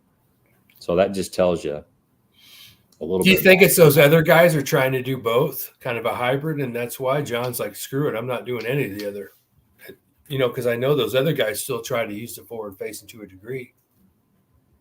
Yeah, I don't know. Some of it I think is that fish behavior is changing. You can see it in just the little lakes around here that I fish. I know they don't get on a lot of the spots they used to get on even 3 or 4 years ago. They just don't get. There's certain points that they used to get on in the post spawn. You could catch them, you could whack them, and they don't get on there anymore. I check, believe me. I keep thinking, they're going to show up. They're going to show up, and they just don't show up. I don't know why, but they don't. So I think that a lot of that is battling your history, battling the past. You keep wanting to go. Like these touring pros that have been doing it for a long time, they've fished a lot of these bodies of water multiple times, and they have areas where they've caught fish. They have history on those lakes, just like anybody has history on their home lake, and they continue to go back to those areas, and they may not produce like they did, 10 years ago. And it's hard to get that stuff out of your head, where if somebody that is fishing that lake for the first time, it's an open book. They don't have that history. They don't have those preconceived notions. They can just look at it on a map, figure that stuff out, go and find it. So they're fishing for the fish where they're at right now. They're not fishing for the fish that were there 10 years ago. There's some of that, I think, because that happens to all of us. That reminds me of when Brent Ayler he worked the Belleville Sports open house. So I got to spend like 3 days with him. And one of the things he emphasizes every year, he deletes all of his waypoints. Yeah. See that comment? Nice. Yeah. Deleting all your waypoints. Yeah. He deleted them every year. He doesn't keep them because he says, I don't want to fish history. Yeah. That's one way of doing it. I'm guilty of fishing history for sure. Oh, we all are. We all are, especially on a small lake. You almost got to fish history because there's nowhere you haven't fished at. Yeah, that's true. Well, that's what's crazy. I spent half a day with Jim Dillon. We fished an area of the lake I've fished a lot, and we fished multiple spots I've never fished. Yeah, that's cool. That just proves that you go right by stuff that other guys have caught fish on. I've done that before too. Fish with somebody that fishes the same lakes that I do, and just go fishing with them to see where they fish, just to see. That I see that in Kentucky Lake a lot. Being a BFL in the BFLs as a co-angler, I fished that lake quite a few times, and a lot of guys basically. If I'm fishing with a guy and we're going to hit, let's just say we hit 25 spots in that day. 90% of the time we're hitting one or more spots that I've fished with almost every boater that I've ever fished with, or I've definitely fished before. I can't say every boater because sometimes we run to Barkley or we run really far away, way down south, and then we just run straight back. But if we're in a certain area, sometime during the day, I will fish a spot that somebody else that I've fished with has fished before. A lot of times it's multiple spots. There'll be a few new areas mixed in, but it's interesting to see how those are spots that look right on the map. They may be community holes or something, but there's a reason why almost everybody you fish with fishes those spots, because they've had history on them. They've caught fish. A lot of times we don't catch fish on them, but I almost guarantee somebody during the course of that tournament has pulled up there and caught fish off that spot. It may not have been. I've been in a tournament before where I've been on one little area for 2-3 hours and watched multiple boats come in and out of other points that are in eye shot within. You know what I'm saying? Like a boat pulls in there, fishes for 10 minutes and leaves, and then 5 minutes later another boat pulls in there and fishes. Yeah. And you see that happen 3 or 4 times in the course of an hour. So certain areas get pounded. The mapping is so good and the electronics are so good. It's hard to have a secret anymore, for sure. Yeah. What do you guys think on here about? Well, we've covered most of the boat stuff. I got a couple more things probably to cover on that boat stuff. But we'll just pivot and talk about something else a little bit since we're kind of touching on it. They've been talking about limitations on electronics and stuff, at least on the Bassmaster side and probably Major League Fishing side. I'm curious. I don't think we've actually talked about this side of it, Mike, but what do you think? And everybody that's in the comments, let me know what you think about this. Should they ban forward-facing sonar completely? Should they make a restrictions on it, like 2 transducers, 4 graphs, 48 inches of screen, 60 inches of screen, 2 transducers or something? So you've got the complete ban, you've got limitations, or here's another option. And should they do like some hybrid tournaments, like say they're going to be fishing 8 regular season events. 6 of them, live scope or whatever you want, and the remaining no live scope, or half and half, 4 with it, 4 without. They'd have to. I don't know if you'd have to look at the body of water, or if it would just be like random draw out of a hat. Okay, tournament number 1, no scope. Tournament number 2, scope. Whatever you want. Right. I kind of like that. I kind of do too. I think that would be really cool. I mean, I think that would give us a perspective on how big of who's doing what. Yeah, I've also thought about you can use it in practice, but not in the tournament. Yeah, that's another way. Mike says half and half. I don't not like that. They say they can't use their instincts. They say they have to use one or the other. They can't combine both. So she's like one or the other, maybe. I think that's what she's saying.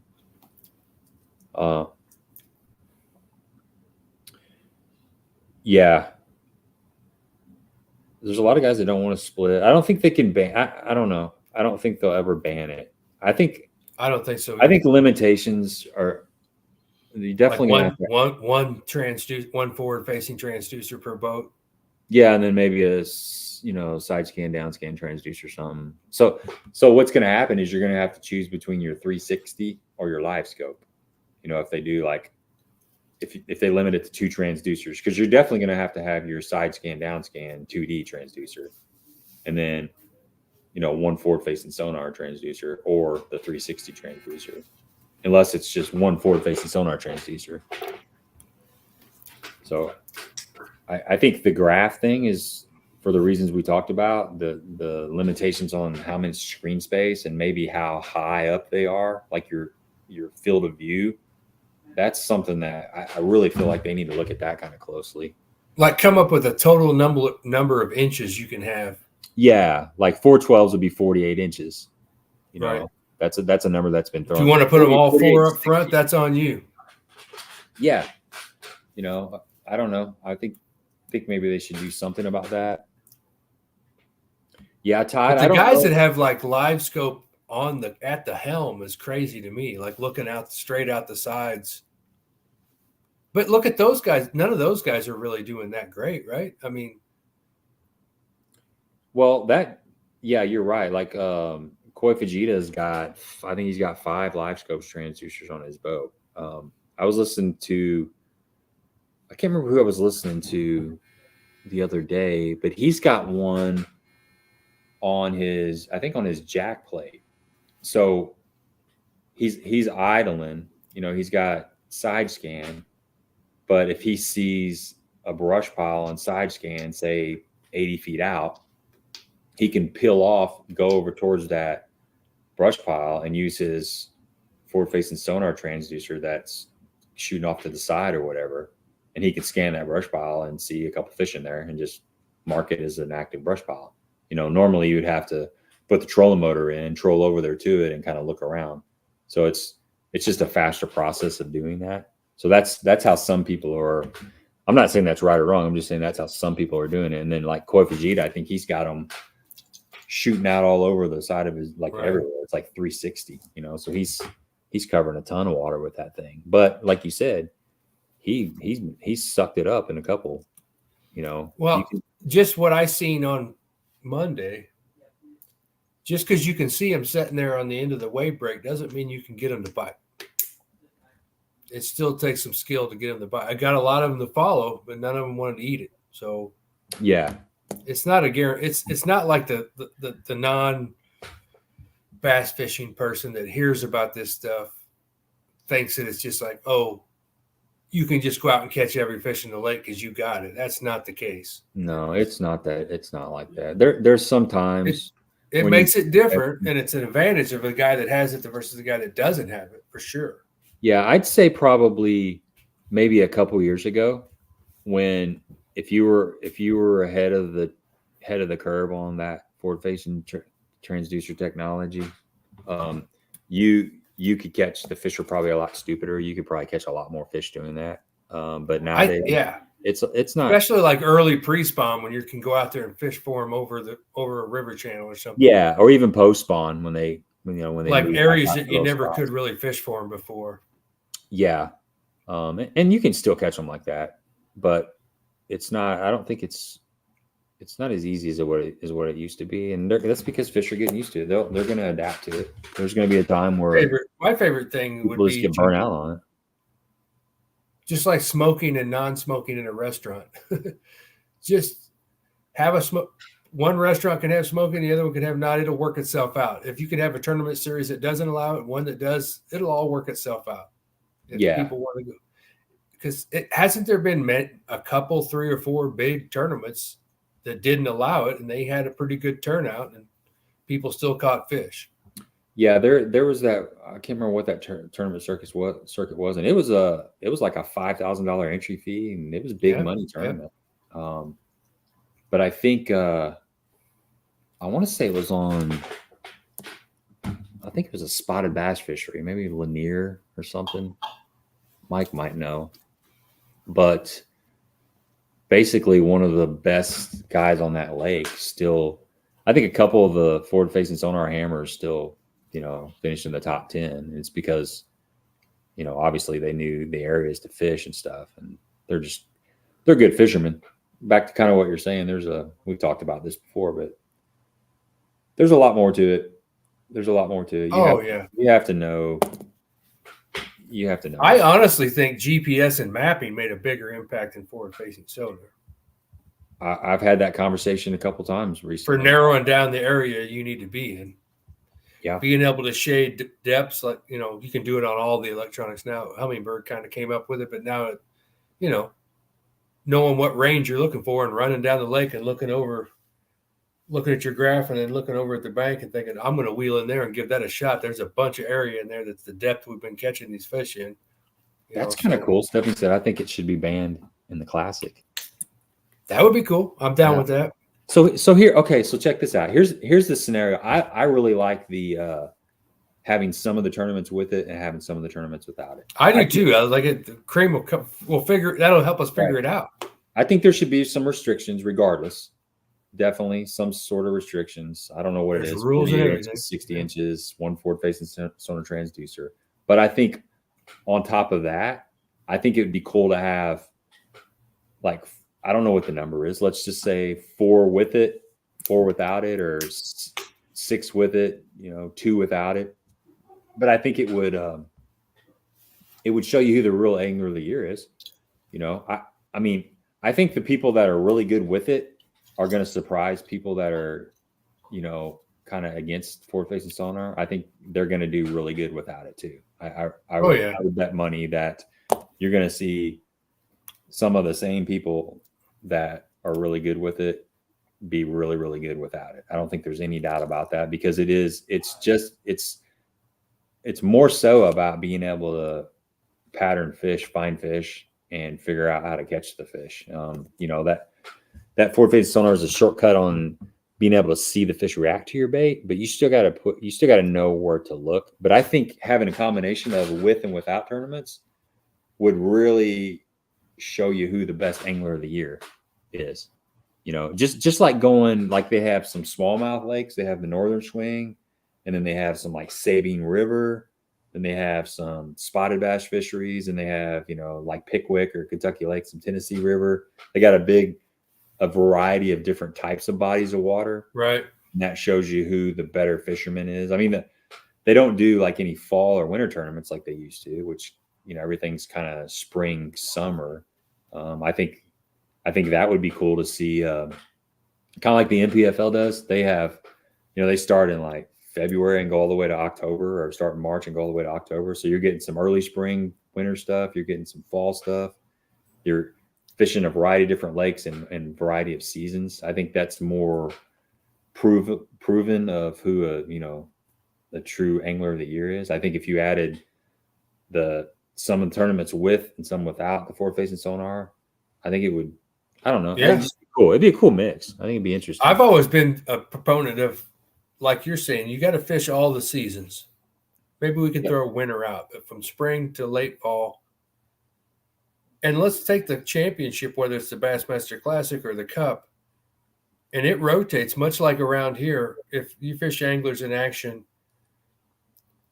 the championships at Lake of the Ozarks one year, Truman the next, Table Rock the next, maybe Grand Lake. It moves. So let's move the Classic where it's a spring Classic one year, it's a fall Classic, it's a late summer Classic. Just move it around. Like, don't make it always that pre-spawn Classic, where you're fishing for them in the pre-spawn. I think a lot of this comes down to money, though. Just like everything else. Yeah, it does. And people want to see people catch a bunch of fish, which you might. I still think. Can you imagine if you had a Bassmaster Classic here at Lake of the Ozarks and you did it in the summertime, but you did it Tuesday through Thursday? You could still do it, and it'd be ridiculous weights brought in because guys would get out there and catch them on deep brush piles, bluff ends, especially if they're pulling current. They would still smash them. Oh, yeah. But I don't like it's early pre-spawn for every Classic. I'd like to see it moved around a little bit. That's just, Yeah, well, they used to have, I don't know if I can't remember if you said this, but they used to have the Summer Classic. And I think they've had it in the fall in the past as well. Yep. I like that concept. I mean, most of my, fishing at this level, most of my championships are always in the fall. You know what I'm saying? It's like you fish early spring, like at Anglers in Action. You fish most of your tournaments from pre-spawn to spawn here at Lake of the Ozarks, and then we don't fish in the summer, and then our Classic is somewhere in the fall. I kind of like that myself. I'd be okay with our tournaments all being in the fall and our championship being in an early pre-spawn. I'd be okay with that too. Well, you look at somebody that pops in my head right off the bat is James Watson, Mr.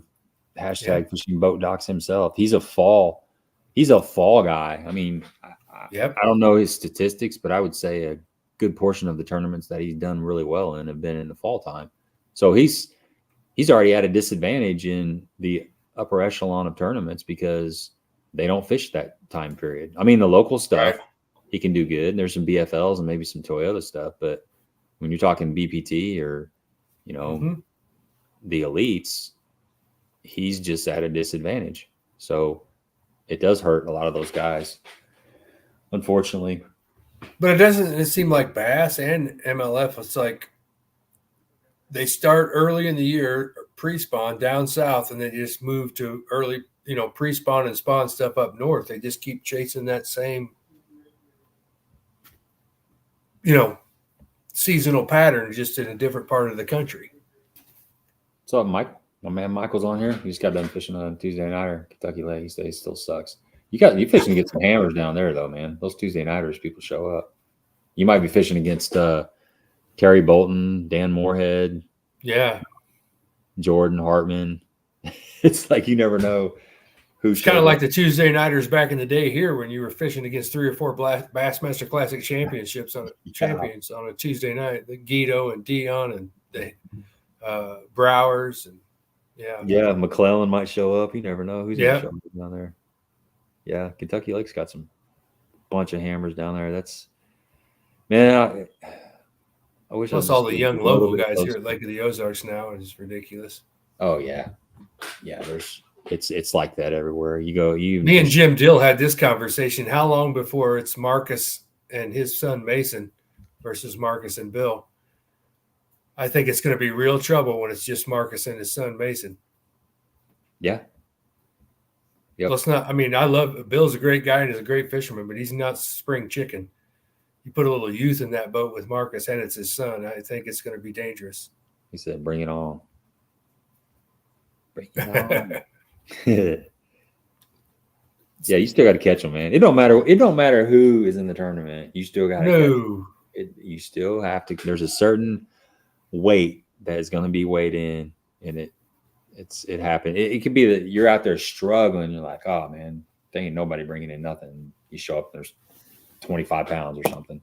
And then there's days when you're catching them really good, and you're like, everybody's catching them, and you show up and you're the man, Right. You never know what's going on out there. That's what makes fishing fun. But oh, so much. That's what keeps you going back for sure. yeah, I'm better. Me personally, I seem to be better at winning tough tournaments than I am when everybody's catching them. Like figuring out just a little something different and doing something completely different.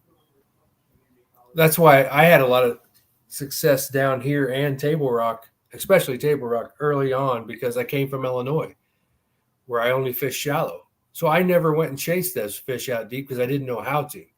I just went fish shallow, and they still live. Me and Jim Dill talked about this weekend. The amount of fish on this lake that live in 5 feet or less year round is staggering. I mean, because there's so many docks that they don't have to come out from underneath there if they don't want to. They just don't.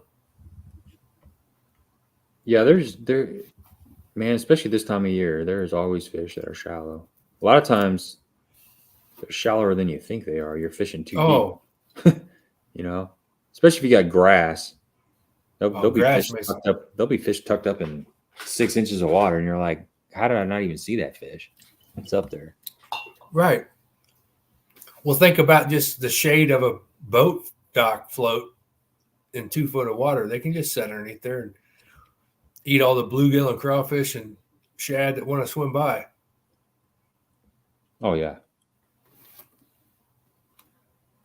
And on the big commercial docks down here, I swear, I mean, I'll go to my grave saying that there's fish that don't come out of there underneath there except to spawn. That's the only time they come out from underneath there. You think about that, Gabe, a big commercial dock at this lake where the last stall is in 3 foot and the stall out at the end of the dock is in 65 feet. They can have that, and there's all kinds of moss underneath that dock and bluegill eating on it and shad. There's no reason for them that. Why would you leave that? Yeah. You don't ever need to leave. And else you get caught and drugged to PB2, there's no reason to leave that. Yeah, but then somebody else is probably just going to fill in the spot, you know?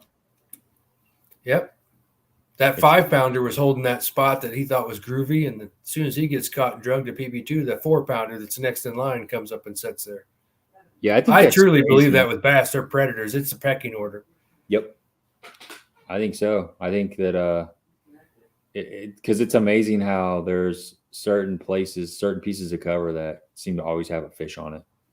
You know, you could catch. They reload because they're prime. Yep. They are prime real estate. They're in. And how to fish find that place, I don't know, but they do. Like you can catch a 5-pounder off of a laydown, drag it 20 miles, weigh it in, fish that laydown the next morning, and there'll be another fish on it. Yeah. Yep. You know, it's just a spot they want to be. Yeah. They just slide in there.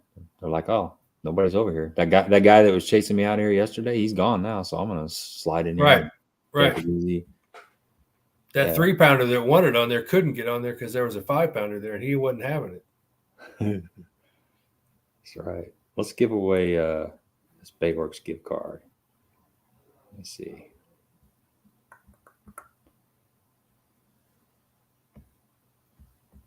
Share the screen.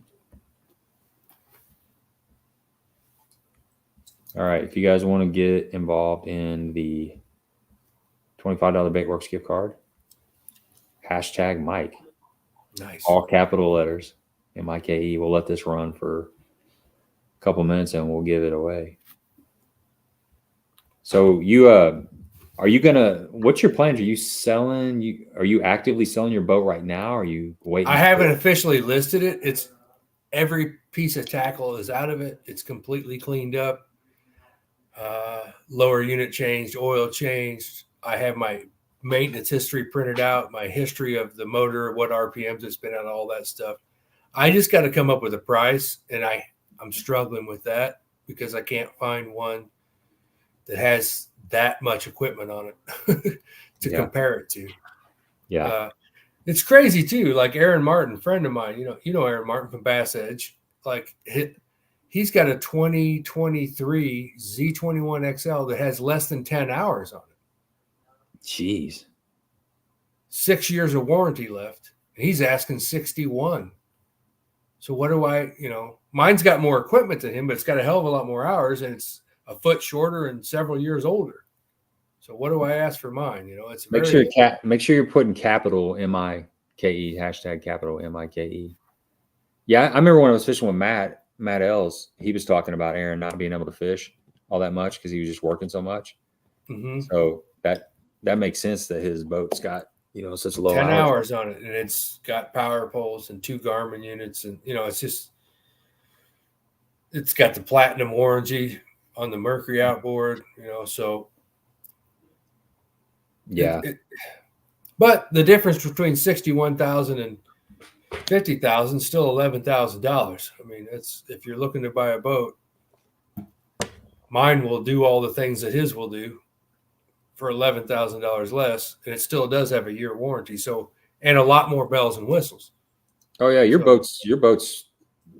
You got a really nice, clean boat, dude. I mean, I like your boat a lot. I've ridden it. I like my boat a lot too. And if it wasn't for getting this deal, I would probably be just adding forward-facing sonar and calling it a day.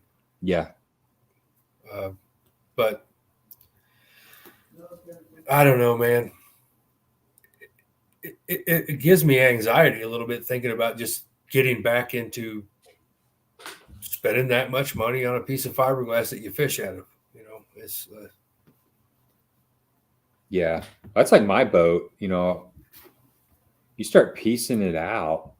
Like if I was to sell my boat for what I've got in it, people would laugh at me. They're like, there's no way I'd pay that for the boat. But if you start looking at it, right.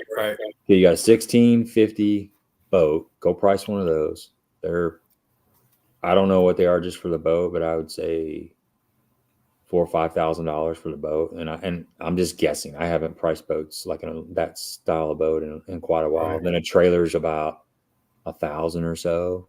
And then an outboard, my Tohatsu 9.9 it's probably $3,600, something like that. So let's just say the hull's $4,000, 5 with the trailer, 6, 7, 8, $8,500 just the boat, motor, and trailer. That's just an aluminum boat. And then you talk about putting an Ultrex on there. You're at $2,000 with an Ultrex.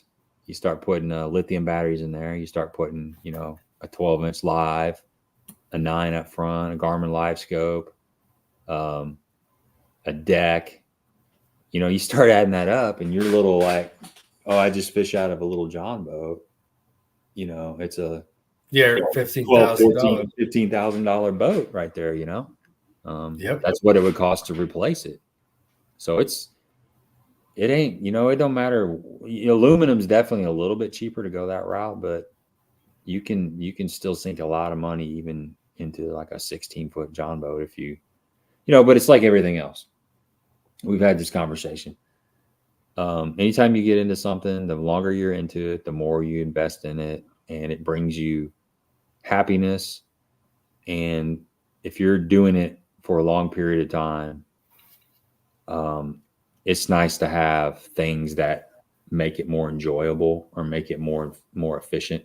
And you can buy a 12-foot John boat with a 30 horsepower tiller handle trolling motor and a 12-volt battery and go out and catch fish. Or you can get a canoe too, and that's great. Yeah. Or you can go anywhere you want from there, and everything in between is just fine. Hell, there's guys that got kayaks that have got $7,000 wrapped up in a kayak. Oh, I know. There's some kayaks that are like $20,000 on them. It's insane. Yeah, I know. I ride mountain bikes. There's guys that got $12,000-$13,000 tied up in a mountain bike, for Christ's sakes. Yeah, you can take it as far as you want on anything, but it's But I don't want people to be intimidated to go out and get a fine used boat, man.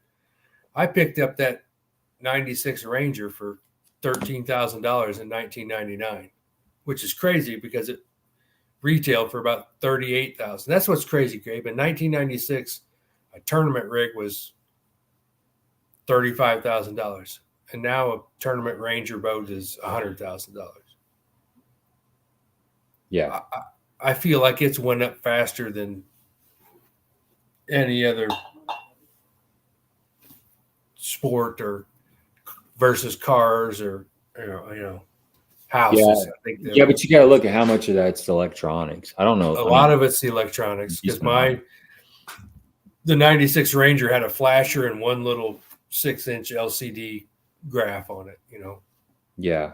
No spot lock, no oxygenators in the live well, no locker bars, And a 150 2-stroke versus a 250 4-stroke. I mean, I don't know what the difference in price is in that, but I'd say a bunch. $1,000 probably. Yeah. I would say footballing that I don't know. Yeah, but hey, as long as we keep buying them, they're going to keep making them, and like that. And then you come down here to Lake of the Ozarks and see guys running by you that have 5 450Rs on the back of a center console fountain. Yeah, it's nuts. So I sat out here and watched these boats go by, Gabe, and just on a Saturday morning from 9 o'clock till well past dark, just big boat after big boat after big boat just going by. It's just, I'd love for somebody to do a study on how many gallons or how many dollars of gasoline are spent down here at the Lake of the Ozarks in a fiscal year. It's got to be staggering. Yeah. You're feeding 4 or 5 450Rs on the back of a boat or 2 455, hot rodded inboards. It's just crazy. Spending $1,000 a day on gas, probably. Easy. Around. Hell, I rented that pontoon for 4 hours, and I just went from here at the 10 up to show everybody the great big houses where we went that had the big horse statues out in front. You know what I'm talking about? That cove that's got all those giant houses with the big stallion. I took the kids down to see that. Came back up here, 4 hours, and we rented a 27-foot tri-tune with a 300 horse, and I burnt $98 worth of gas in 4 hours. So imagine and that's one 300 horse outboard. Imagine what somebody running around with 4 or 5 450Rs on the back are burning. Yeah. Yeah. $1,000 a day. Like Greg's boat, I think, has twin 150. So he has 300 gallons of fuel to feed those four. I think he has 3 450s on his or 3 400s. I can't remember which, but we got your boat sold, man. Nice. Right here. Before you put that forward facing sonar on there, you might have a buyer. There you go. Yeah. No, I don't, because I got a foot throttle. He wouldn't want it. It's a little too over the top, maybe. Yeah, because he says you can't operate a boat properly with a foot throttle. I've seen his video on that. Yeah, whatever, dude. He's a funny guy. No braid on his spinning rod either. Doesn't like braid to fluoro. I thought that was kind of funny. He kind of likes whatever nobody else likes. He's a grumpy old fart at times. I do say so myself. But he's dialed in, man. He's got his system. He's got his followers, and he's making. He's not a horrible human. He's just a different dude. That's all. Yeah. He's a different dude. That's a good way of putting it. I think the internet broke him. Having to be different. Just being kind of clickbaity. Oh yeah. Well, you get a taste and it starts working, and you keep going down that rabbit hole. He's been on the stream before. I've talked to him. Oh, absolutely. I watched it. I loved it. I have his phone number and stuff, and we've texted before. I don't have anything against him. He's really figured out. He's figured out a way to be successful on YouTube, and I mean, his channel's huge, and I don't agree with a lot of the negativity. I don't think that's healthy, and that's just not. I don't know. You have to weigh stuff out in life. Is what you're putting out there in the universe, the kind of vibe, the kind of negativity, is that worth money? Is that worth clicks? Is that worth views? And that's only a question that person can answer to theirself about. I mean, I think to me, it's gotten to where it's a soul issue. Like who are you and what are you doing? Do you recognize the ramifications? I mean, we're not going to talk about politics, but that's a typical, that's a politic thing. I think there's a lot of those politicians, they do stuff because they see the results by doing that, and they have to live with the ramifications one way or another, because there's cause and effect in everything. And you're putting stuff out there just to get a personal gain, but look at what you're stirring up. Look at the controversy that somebody like Blockett has stirred up. It's very, very negative. Now, just getting people to butt heads over something that really doesn't matter. It's a good discussion. It's created a good discussion, but once that discussion has been had, it's laid out there on the table. To keep throwing gasoline in the fire and making, united we stand, divided we fall. You're throwing that gasoline in the fire, and you're continuing to encourage people to butt heads. And the more people butt heads, the more they side up. You create a tribe, and that's kind of what has happened. Yeah. There's this tribe mentality, and there's people that have begun hard-headed on it, and they've teamed up on one side, and some people are talking, but some people are not listening, and it's just created it's just created a toxic environment. Me personally, I would rather discuss it instead of butting heads. We hug at the end. 100%. That could be the hippie coming out in me, but I'm just saying. Yeah, you're outside of family and close personal friends, nothing's that important. You're right. It's not so much the clickbait I'm talking about. It's the negativity of the clickbait. I mean, most people that have a YouTube channel, and Randy even talked about this on the live stream when he was on here. He talked about his clickbait and how you can have a really good video, but it's all about the title and it's all about the thumbnail that gets people to click on it. When they click on it, you have to show them some kind of value or they won't stay on there. But you could have a really good video and not have a good title that's maybe catchy or clicky, and people won't click on it. They'll just go to the one that has, you won't believe the size of this, monster that stole my girlfriend out of the tent. You're like, whoa, I'm going to click on that. I want to see the guy's girlfriend, and I want to see this monster, and I want to see what happened. Well, it could be just total, it'll lead you on for, 10 minutes before it even shows you anything interesting. But that got you to click on that. So there is some stuff you do have to be clickbaity, but you don't have to be negative. That's the thing that I don't like to see, the negative clickbait. I'd rather get you to click on there and say, oh, this guy's a positive guy that I want to come back and check his other stuff out. Yeah. Or just be a little more creative about it. Like, instead of, you won't believe what just happened, or this is the worst thing ever, or this should never happen. I don't know, man. It is what it is. But I think about your forward-facing sonar video you did with, like, it had the little Satan puppet. The Devil Scope 666. Devil Scope 666. Yeah, I mean, that's just it's not the end of the world, people. It's I had a guy at work when I brought it up, an engineer, that said something about that's cheating. You shouldn't have. And I'm like, do you fish tournaments? He's like, he's never fished a tournament. I'm like, here, I'll tell you what.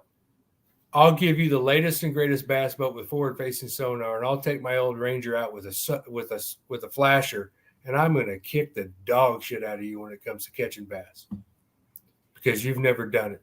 So the forward-facing sonar isn't going to help you. I'll go fish shallow and smoke you every time until you get some experience, and then maybe you'll have a shot. But initially, just having that technology isn't going to get you to where you want to be. It's just not. It's blood, sweat, and tears. I mean, it's seeing squirrel justice on the lake, like me and you see. We've seen it.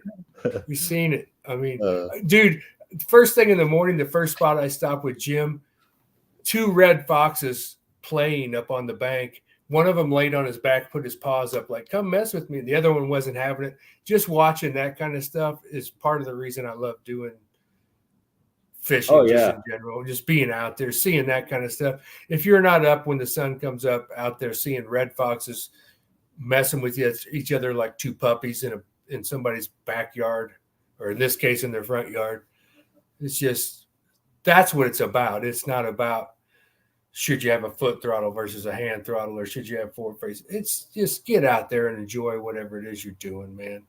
Like, you can have a good time either way. I'm okay. I've been competing the last 3 or 4 years without forward-facing sonar and holding my own here and there. It's like I still catch limits. I still have sniff around in the check line. So I could get forward-facing sonar on this new boat and just tank it because I try to use it too much. I mean, it's a fine line. It's figuring out what works for you. You got to put in the time. You definitely got to put in the time to. Yeah. There's and you got to mix both, right? Old school with new school, and figure it out. If you're a young kid coming up, run with the forward-facing sonar and figure it all out. But guys like me, it's like you got to use a little of both. Like it's like I said, Jim's boat was as simple as it gets, and I'd put him up against anybody on this lake. So yeah, oh yeah, he's got a proven track, and he's also a super cool, nice dude to talk to. He's old school. Yes. But he still uses that technology because you have to compete at this point. My whole thing is, if you don't want to compete, then don't get it. I'm going to get it, and it might help me, it might hurt me, but I'm still going to get it. It's available to me, so I'm going to use it. Yeah, it's fun to just see what's going on under the water. It's interesting. It can only help. Yeah, one of the coolest things I've seen is watching how fish like react to shad and stuff. When you see shad go through the area, watching fish, it's like it reminds me of like, I mean, this is way old school, but like Mutual of Omaha's Wild Kingdom, when like lions attack a wildebeest or buffalo or whatever. How they all split up and the weak ones get hammered. It's cool to watch all that go on, but I mean, I have way more fun watching. Like the other day, I was fishing a chatterbait, and then here comes this turtle, like following my chatterbait right by the side of the boat, and I'm sitting there.